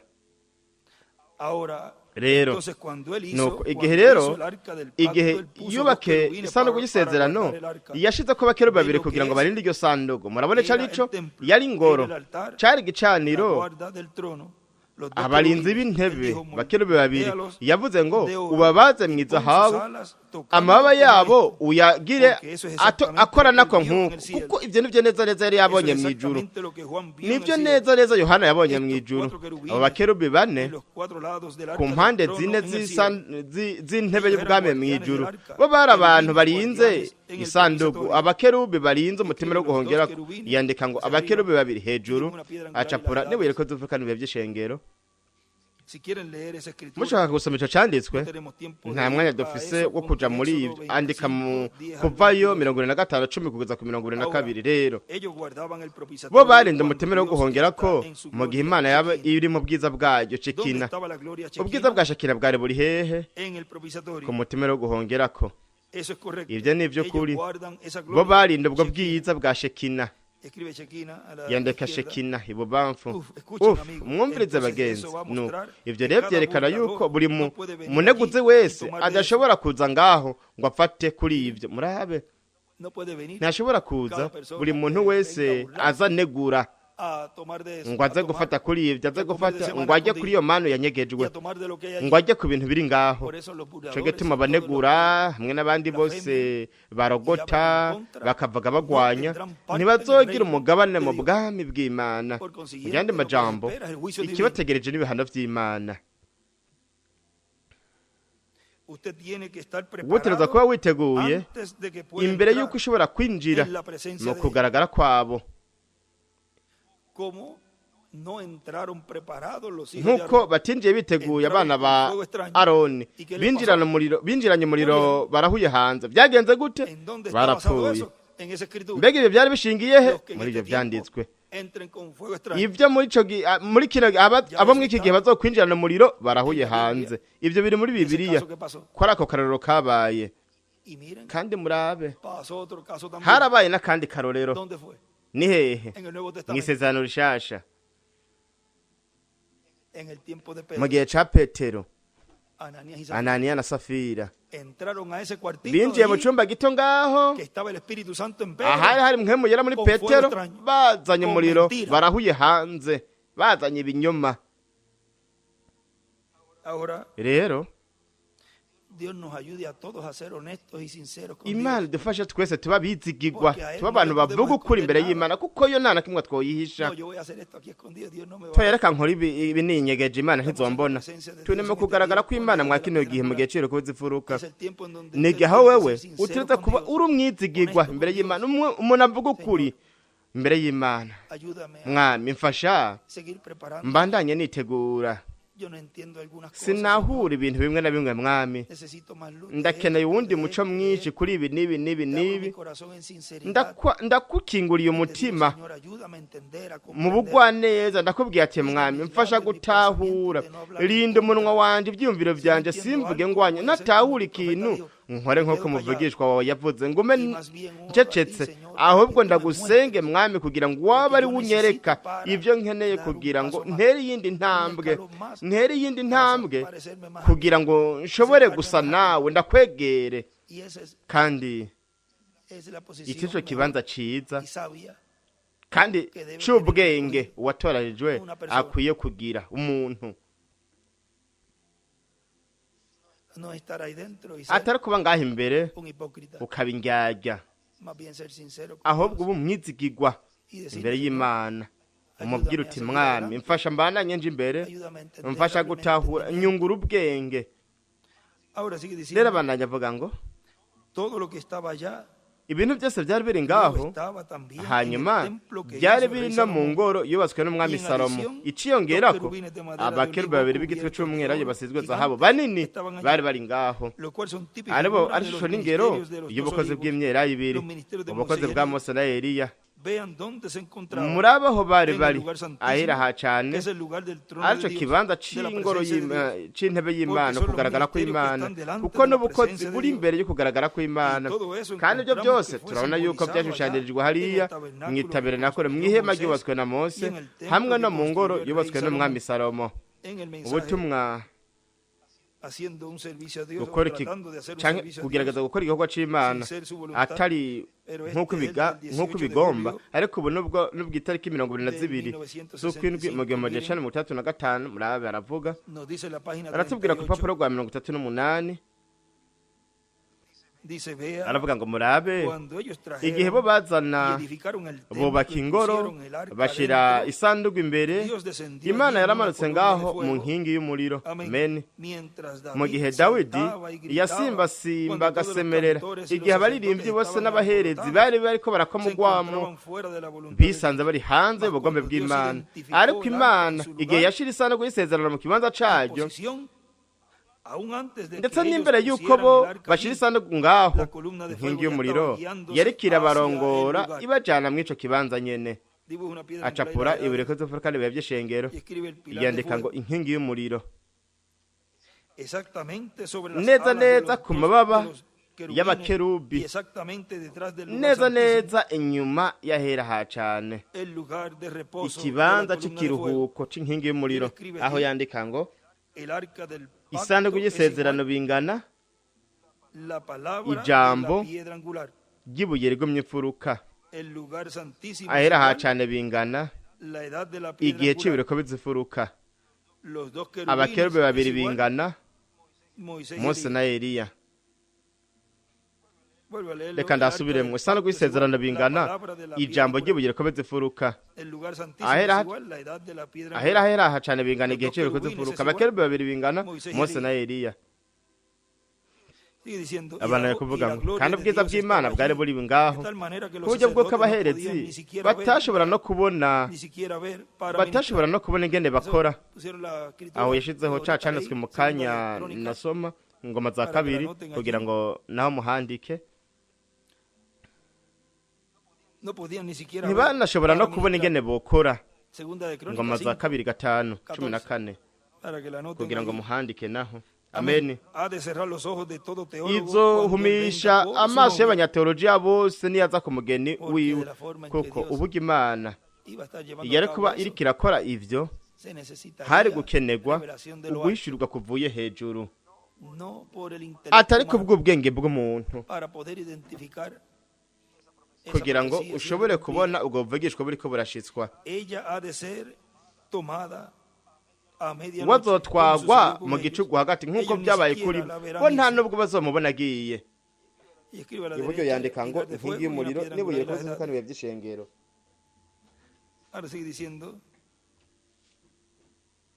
Rero abandanya avuga ngo kandi mwa kino gihe ca nyuma ni mu gihe c'intebe y'ubwami y'Imana, igihe c'ahera ha cane, igihe c'ibirego my'imfuruka,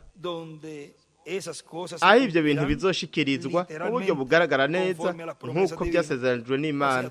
Ni kuvuga ngo ibintu byose ahera ha cane, ibintu byose birahera ha cane bitegerezwa mu buryo bugaragara gushitswa kw'isi. Nimba hari abakerubi babiri b'igiti c'umwelayo basizwe zahabu mu ngoro ya Salomo mw'ijuru, akaba ari Gaburiyeli na Mikaheli nokorere kw'isi, kugira ngo ivyo bishitswe mu buryo bugaragara neza. Ubwo bukozi buteza kuba buri mu muntu. Rero murabemwo ubutumwa imburi, hanyuma urubanza urupapuro rw'10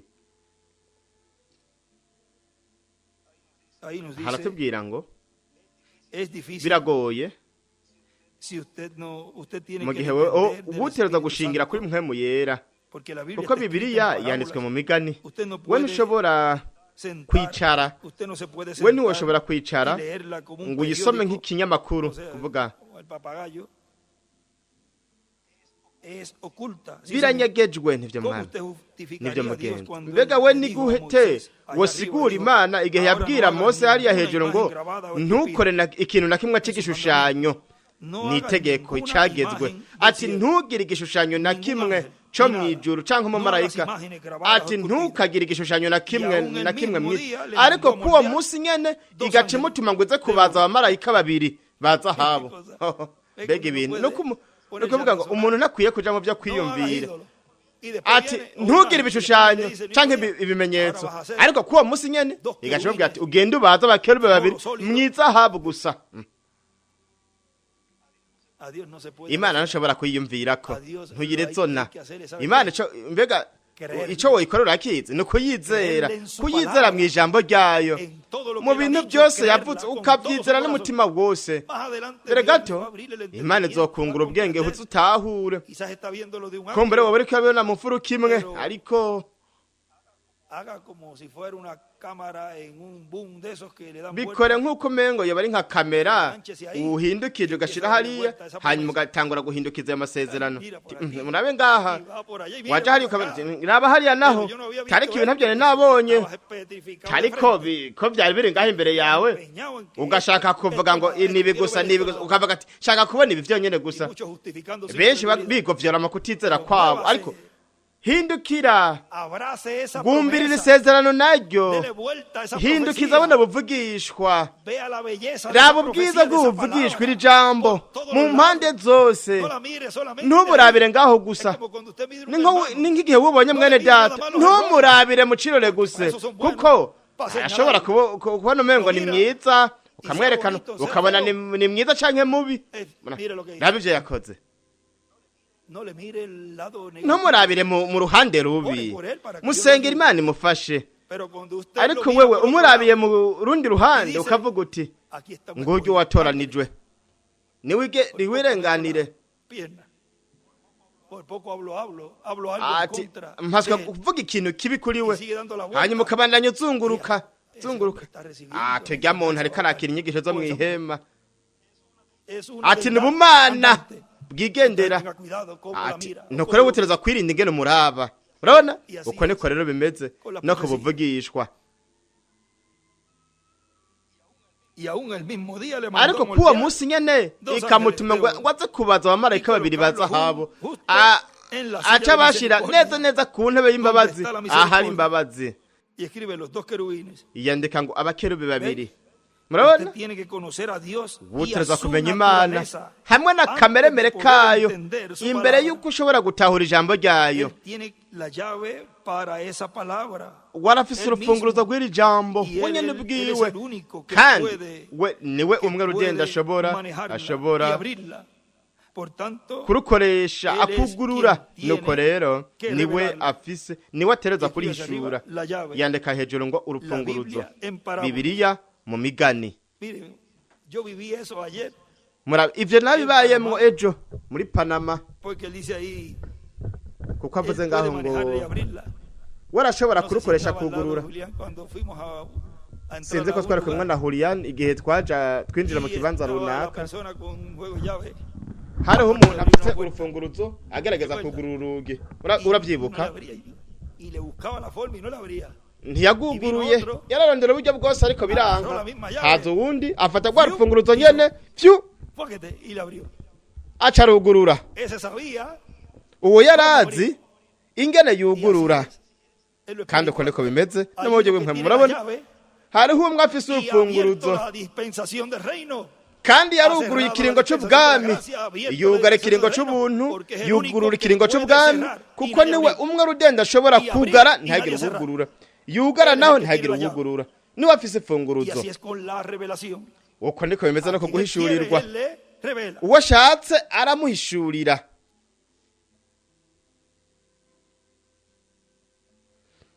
Nadie conoce al Padre. nta n'umwe azi data atari Nadie umwana conoce al Hijo sino el Padre. kandi nta n'umwe azi umwana atari En esa data escritura para leerla. ndondera ico canditswe kugira ngo tugisome Y nadie conoce kandi nta n'umwe al Hijo azi sino aquel umwana a quien atari quiere uwo revelar. ashatse Vamos a leerla tal kumwishyura cual.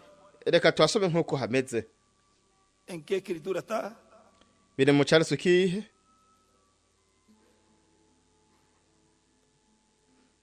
en donde nos dice ahatubwira que Él es el que ko ari we revela. ahishura. Mateo, Matayo, vamos a ver Mateo 11. katurebe Matayo 11. Mateo 11:27 dice: Matayo 11:27 todas las haravuga cosas me ngo fueron entregadas por mi Padre, y nadie conoce al Hijo sino el Padre. byose nabihawe na Ni al data, Padre conoce kandi al ntawe uno uzi sino umwana el Hijo. atari data, Y na data aquel ntawe umuzi a quien atari el Hijo umwana, n'uwo lo umwana quiera revelar. agomba kumuhishurira. No es del que quiere ni del que corre. Ntibiva ku gushaka canke ku gushimika, ahubwo biva ku Mana igira imbabazi, ikagirira Por imbabazi eso mwebwe. siempre yo les he dicho, Cyo gutuma buri gihe namye siempre ndababwira debemos de darle gracias a Dios ko buri que gihe usted twari ha dukwiye podido gushimira ver en Imana, este tiempo we ko warashoboye el kubona mwa cumplimiento kino de las gihe profecías siendo ugushizwa manifestadas, k'ubuvugishwa buriko buragaragara, y que usted kandi ha sido uno wewe que ha visto ukaba warabaye umwe mu babonye cumplimiento de la venida del Hijo del Hombre ugushitswa con sus ko ángeles. kuza k'umwana w'umuntu azananye n'abamarayika viendo y biwe, recibiendo ukaba uriko esa urabona enseñanza wakira izi nyigisho zo Cuando hay mw'ihema. personas que no han podido ver, Iyo ubonye más bien abantu batashoboye se ponen kubona ahubwo bagahindukira a combatir. bakaja kugwanya, Dice, umuntu aravuga gracias, ati Señor. warakoze Gracias, mwami, yo no shimwa tengo esos mwami, zapatos. shimwa ko ntari mwabirya Gracias birato, porque me libraste de eso. shimwa Me yuko has ibyo elegido, me has escogido wabinkuyemwo, desde antes de la fundación del warandokoye mundo urantoranya uhereye ku para giti ser utarashirwaho hijo tuyo, ifatiro, kugira ngo mbe umwana predestinado wawe para watoranijwe, poderte ver en la kugira ngo deidad nshobore kukubona mu bumana, mu completa, mwuzuro revelada en medio de su iglesia, buhishuriwe en el hagati lugar mu ishengero, santísimo del ahera templo hacane h'ingoro yo en mu gihugu medio nk'ayemo, de los hagati latinoamericanos y mu caribeños, banyamerika en el latine na oeste. karayibe iburengerazuba. Ahora sigue diciéndolo aquí. Rero abantu En las kuvuga hano palabras del lugar ndi santísimo. mu ijambo ryo hera hacane.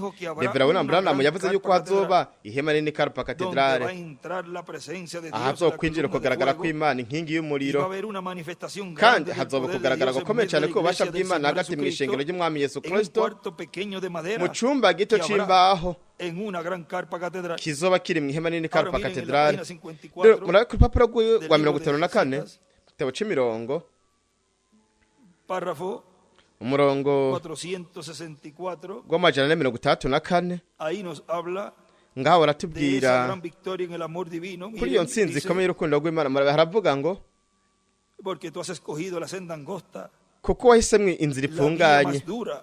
inzira Tú has andado igoye en cyane, tu propio wewe escogimiento. wagendeye mu byo Libre albedrío. wahisemwo, no kuvuga Ahora, amahitamo. ahora este hombre, Rero ahora murabe cuiden murabe uwo cómo muntu está rero escrito.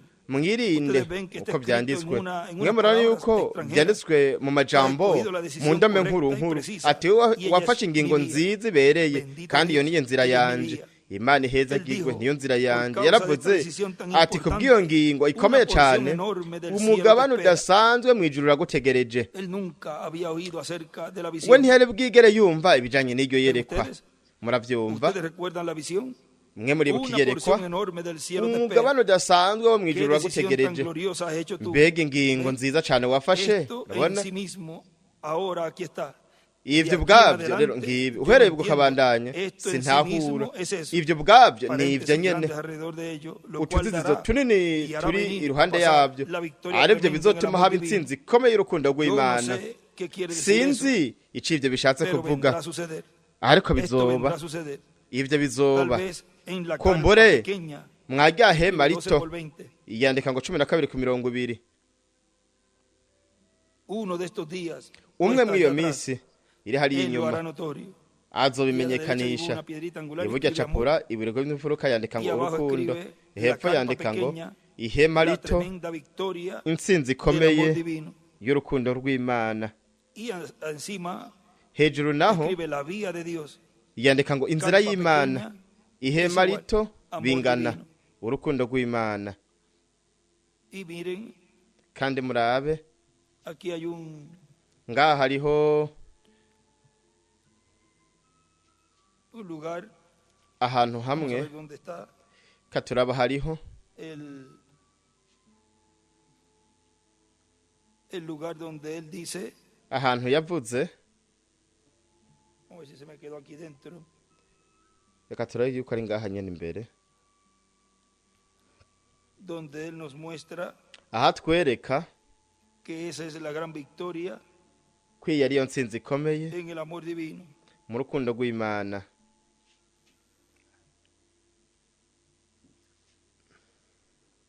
Debe estar por aquí. bitereza kuba biri hano porque eso es lo que vendría a suceder. kuko ibyo nibyo byari kuzoba sinzi ko cyasigaye mu sinzi ko byasigaye mu butumwa tuzoharondera n'ahantu havuga yuko mu ihema ariho hazobera intsinzi ikomeye y'urukundo rw'Imana ariko kugira ngo mube mubifise ibyaretswe ndibaza nuko nyene bivuga rero murabe namwe ubutumwa nabwo kubera kurira vuga ubona ubutumwa bwose rabe igihe kimwe ndibaza yuko nari narabivuze ubwavuze mu 33 kabandanye kugeza mu 35 kuvuga ngo ubwavuzwe nyuma yo kumenwa kwimatanijwe kuko aho niho Imana yatanze umuco mwinshi w'ivyo yari yaravuze kuko mu imatanijwe yari yavuze ibintu bitari bibyo hanyuma araheza arabikosora uherebwa kabandanye rero aca araheza azana ubu butumwa uwo mengo ni biri mu gice gikomeye cyane cy'ubwo bukozi bwa Revera William Branham. Rero ubundi butumwa nabwo nyene kuko nta muri bwo nabwo nyene Imana yaratuzaniye gushirwa kudasanzwe hanyuma ku muco w'imatanijwe nuko umuntu areza agatahura ivyo yari karavuga. Rero murabe muri bona butumwa kubera kurira vuga kuri papuro rwa 38 ngaratubwira mwo butumwa Yosuwa yahagaze kandi Yosuwa yasokoreye ya nkota aravuga ati nkurikira yashitse hariya rero yari karagwana byari iki yari yanesheje umwasi hejuru yandika ngo igikoko bari nk'agapfunsi ngaha n'agapfunsi hariya hagaze mwijoro bari biyegeranije baca baza bari guca baza ari inguvu nyinshi cyane zidasanzwe kandi izuba ryari ko rirarenga yandika ngo izuba iburengera zuba yari akeneye uwundi muco mwinshi izuba ryari ko rirarenga wani yaciye apfukama aravuga ati mwami nkoriki yaravuze yarakeneye ikintu runaka aravuga ati zuba hagarara yandika ngo yarahagaze izuba ryarahagaze ntigeze arira namba ntigeze atakamba yarategetse ati zuba we hagarara. Ngito 10 hari ahantu havuga yuko uzotegeka ndondera ku gace nako nyene kotereza kuba kari ngaho ati we uzotegeka yo tengo necesidad de esto ndakeneye ibi bintu soy el siervo del Señor ungido ndamusuku umwami yasigiwe iki gikorwa kandi ndakeneye ibi bintu hagarara bandanya ukayangane kwezi we guma ngaho uri kugeza n'hejuru urugamba ararunesha mu mwuzuro aho hejuru yo murongo niho haciye yandika ngo Yosuwa nkemuyera nibugire ko zuka ari bevye shengero n'imishwarara nibugire komeze furuka ngana aho yandika ibubafu maja hejuru Yosuwa yahagaritse izuba para la gran batalla kubwo urugamba rudasanzwe kugira ngo aronke intsinzi ikomeye mu rukundo rw'Imana es igual nico kimwe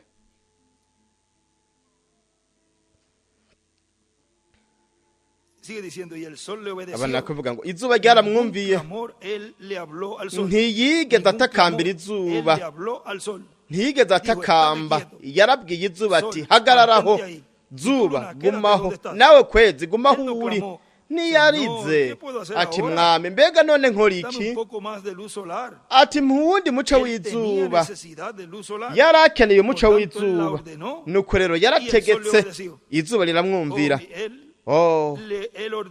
yarategetse izuba ribwira ngo rihagarare ture mu mirongo mu gitabo c'imirongo ku 38 papuro rwa 38 murongo wa 315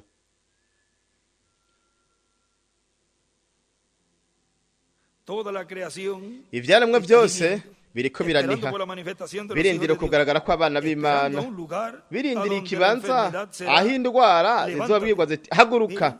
Urabona aho indwara zobari haguruka no kuvuga ngo aho hazoza umuntu arwaye twamubonye haguruka mwihema yararyamye ku gatanda. Regularmente de la camilla va al hospital o está en el hospital en una camilla para ser operada o ser. Ko mbona umuntu ari ku gatanda abagiye mu bitaro kugira ngo bamubage canke bamuvure ibyo ari byo byose, ariko ngaho yarinjiye aryamye empujando la camilla para afuera. Aca asohoka ahagaze yisugumira ku gatanda asohoka hanze. Aho indwara zoba ari haguruka. Haguruka ukayangana kuko umuco wawe uje ubwiza bw'uhoraho bukaba bwakuze. Shengero mugeni rya kino gihe kandi bizoba nk'uko nyene. Haguruka bizoba nk'uko nyene. Impumyi zizobona, ibipfamatwi, ibiragi. Twebwe ubu turacabasengera, ariko rero wewe uzotegeka. Imana ihabwe icubahiro. Mbega ntiyavuze ngo ibimenyetso bizokurikira bizera, bazosengera barwaye, yavuze ngo bazosenda dayimoni. Jewe nzobikora, bo bazobikora. Kuvuga abana b'Imana, ukugaragara ko abana b'Imana bo bazobikora. Nimwabwira uno musozi, si ninavuga niwabwira uno musozi, wewe uri kurambana uri kuranyumviriza, niwabwira wizeye ibyo uvuga ivyo bizoba uko nyene. Ati shinguka uje hariya ntukekeranye. Kura mwami amakenga yacu, kura amakenga muri jewe mwami, ntimukekeranye mu mitima yanyu. Ico dukeneye ni ukuragwa mu mwuzuro. Aho yandika ngo uguhindurwa, hejuru yandika ngo wewe ntuzosenga, wewe uzotegeka. Hejuru mu gasongero k'umusozi ukugaragara ko abana b'Imana, nabyo nyene yavyanditsaho. Wewe uzotegeka ntuzosenga.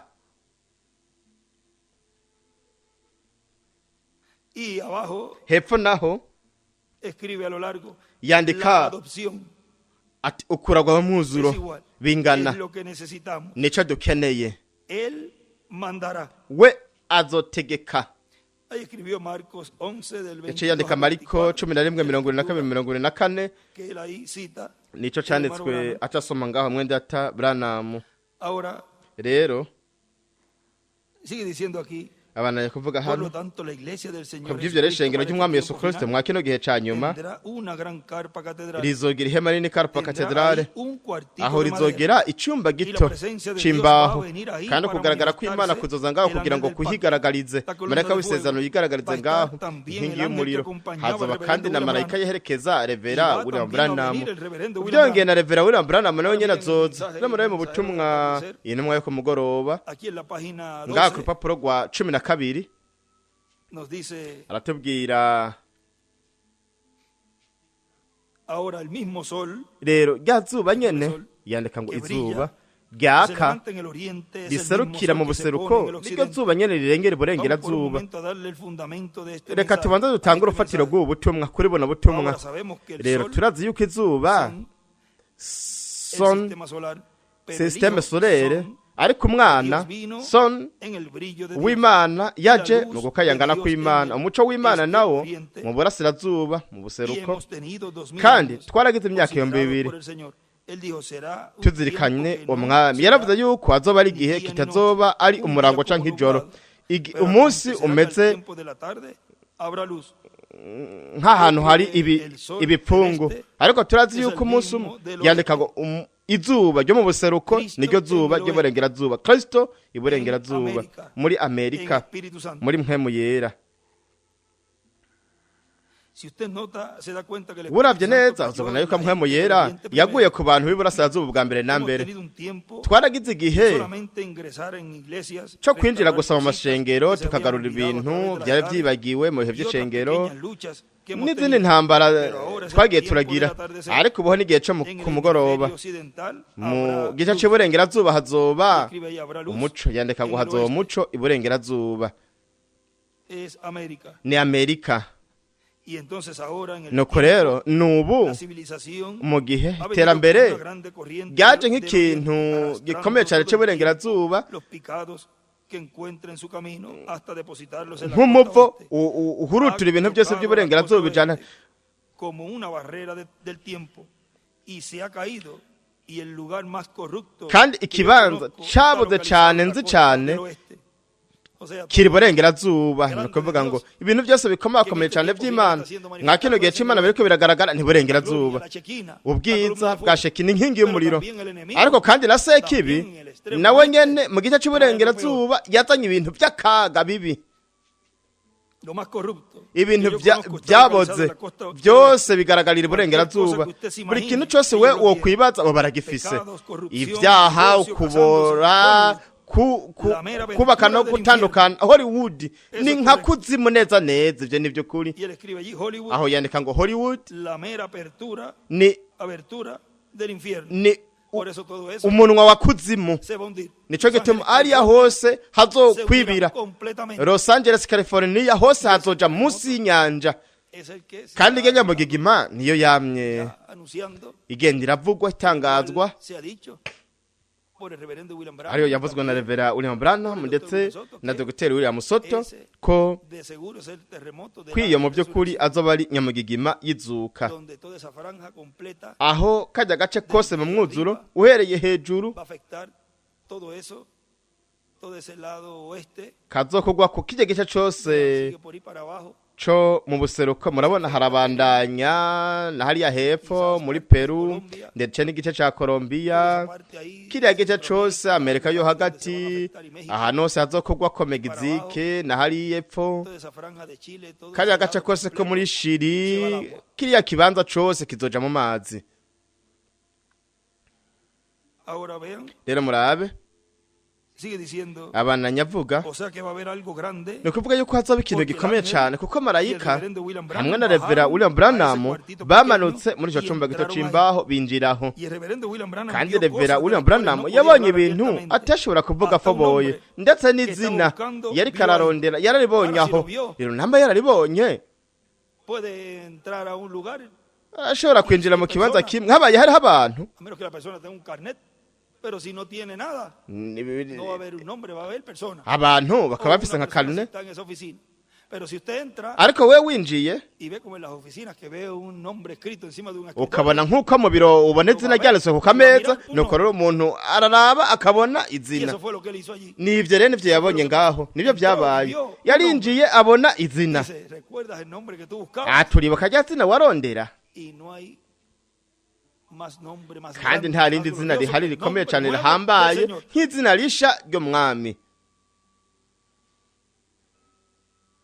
Por lo tanto, algo grande kubw'ivyo está rero preparado ikintu en el gikomeye programa cyane divino kiriko desde antes de kiritegurwa la mu mugambi fundación del w'Imana mundo uhereye ku bizitara para ser shwa ifatiro manifestado en kugira medio ngo de la iglesia del kizogaragare Señor hagati mu ishengero Jesucristo ry'umwami Yesu en una Kristo gran carpa mwema nini karpa catedral. katedrale Miren este mensaje murebe mwo guía ubutumwa o un umurongozi canke umuyobozi página ku rupapuro 18 rwa cumi 18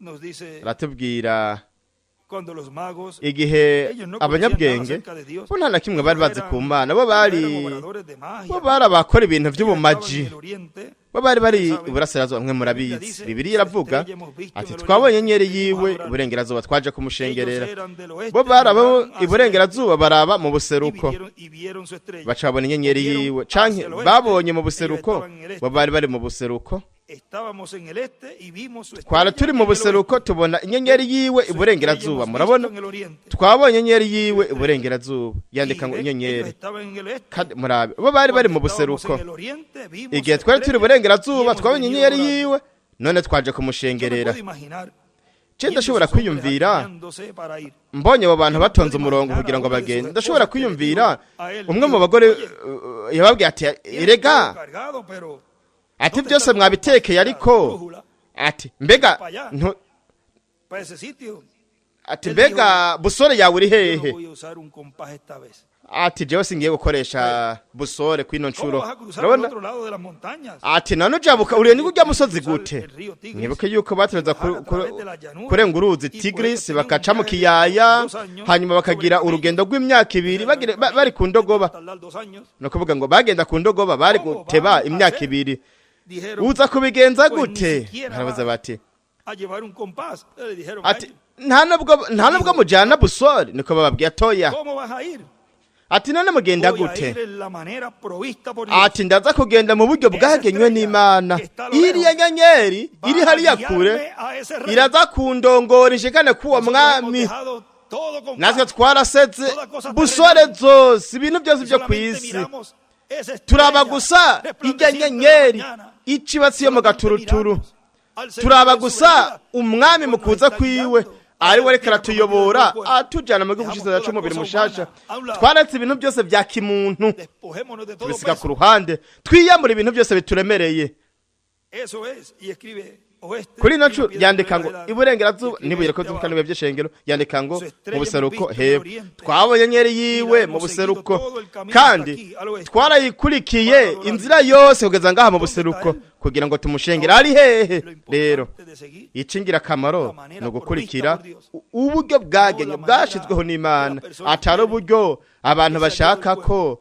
hay una borongoramwo sola abantu provista por Dios. hariho uburyo bumwe rudende bwagenywe n'Imana ubwo nabwo Su palabra, el ni Espíritu ijambo Santo, ryayo mpwemu yera su mensajero. En mu cada ntumwa yiwe dispensación. muri buri gihe na buri kiringo Ellos siguieron la manera provista por bo Dios. bakurikiye uburyo Ellos bwategekanijwe se bwashyizweho enredaron un montón de n'Imana credos por un rato. bo bari bafise imigenzo myinshi ku ruhande bageze Yerusalemu batangura kuja hepfo no haruguru mwibarabara abo bantu bambaye neza abantu bambaye neza bavuga bati umwami ari hehe ari hehe Está él, ari el hehe rey de los judíos. havutse umwami w'abayuda nuko Esa era la cabeza. uwo wari Esa era umutwe Jerusalén.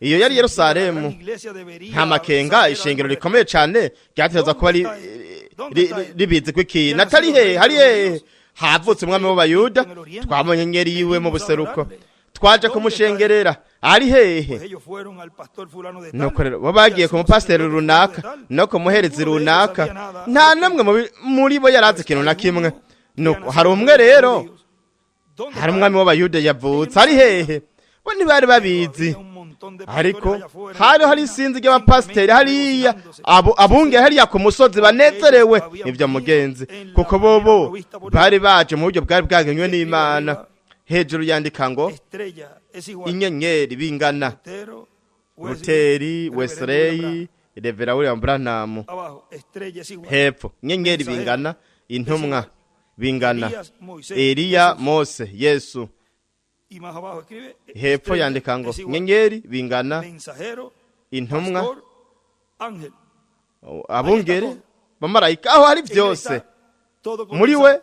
we byose niho bipfunyapfunyirijwe rero abanyavuga ngo Por lo tanto, ko bw'ivyo rero es un privilegio para todos ni nosotros ihigwa estar kuri twebwe trabajando twese kuba turiko en el turakora proyecto de la gran carpa muri catedral proje de Puerto y'ihema Rico, nini karpa katedrali para Puerto dedicarla Rico a Dios, para que kugira ngo Dios en turyegurire Espíritu Imana Santo kugira ngo venga Imana y muri more mpwemu yera y ize se manifieste en iribemwo toda su plenitud. yigaragarize ngaho mu mwuzuro Por lo tanto, wose la bendición ko bw'ivyo grande rero umugisha que ukomeye les ha tocado a cyane ustedes y a mí, mwahawe es hamwe na antes de la jewe fundación del mundo. wagenwe uhereye ku visi itarashigwaho ifatiro iyo yatubonye uhereye ku visi itarashigwaho ifatiro twebwe twese hano Todo lo que estamos haciendo, kandi ibintu byose turiko turakora yarabibonye yarabicapuye yarabigenye kuko niwe mubumvyi w'ishengero ryiwe kandi n'integuro yiwe yose hagati mu ishengero ryiwe we niwe mu enjeniyeri mwubatsi ni ndiho Él es el que niwe creó los cielos y la tierra yaremye ijuru n'isi en el principio, el alfa, y en el ubwa omega. mbere na mbere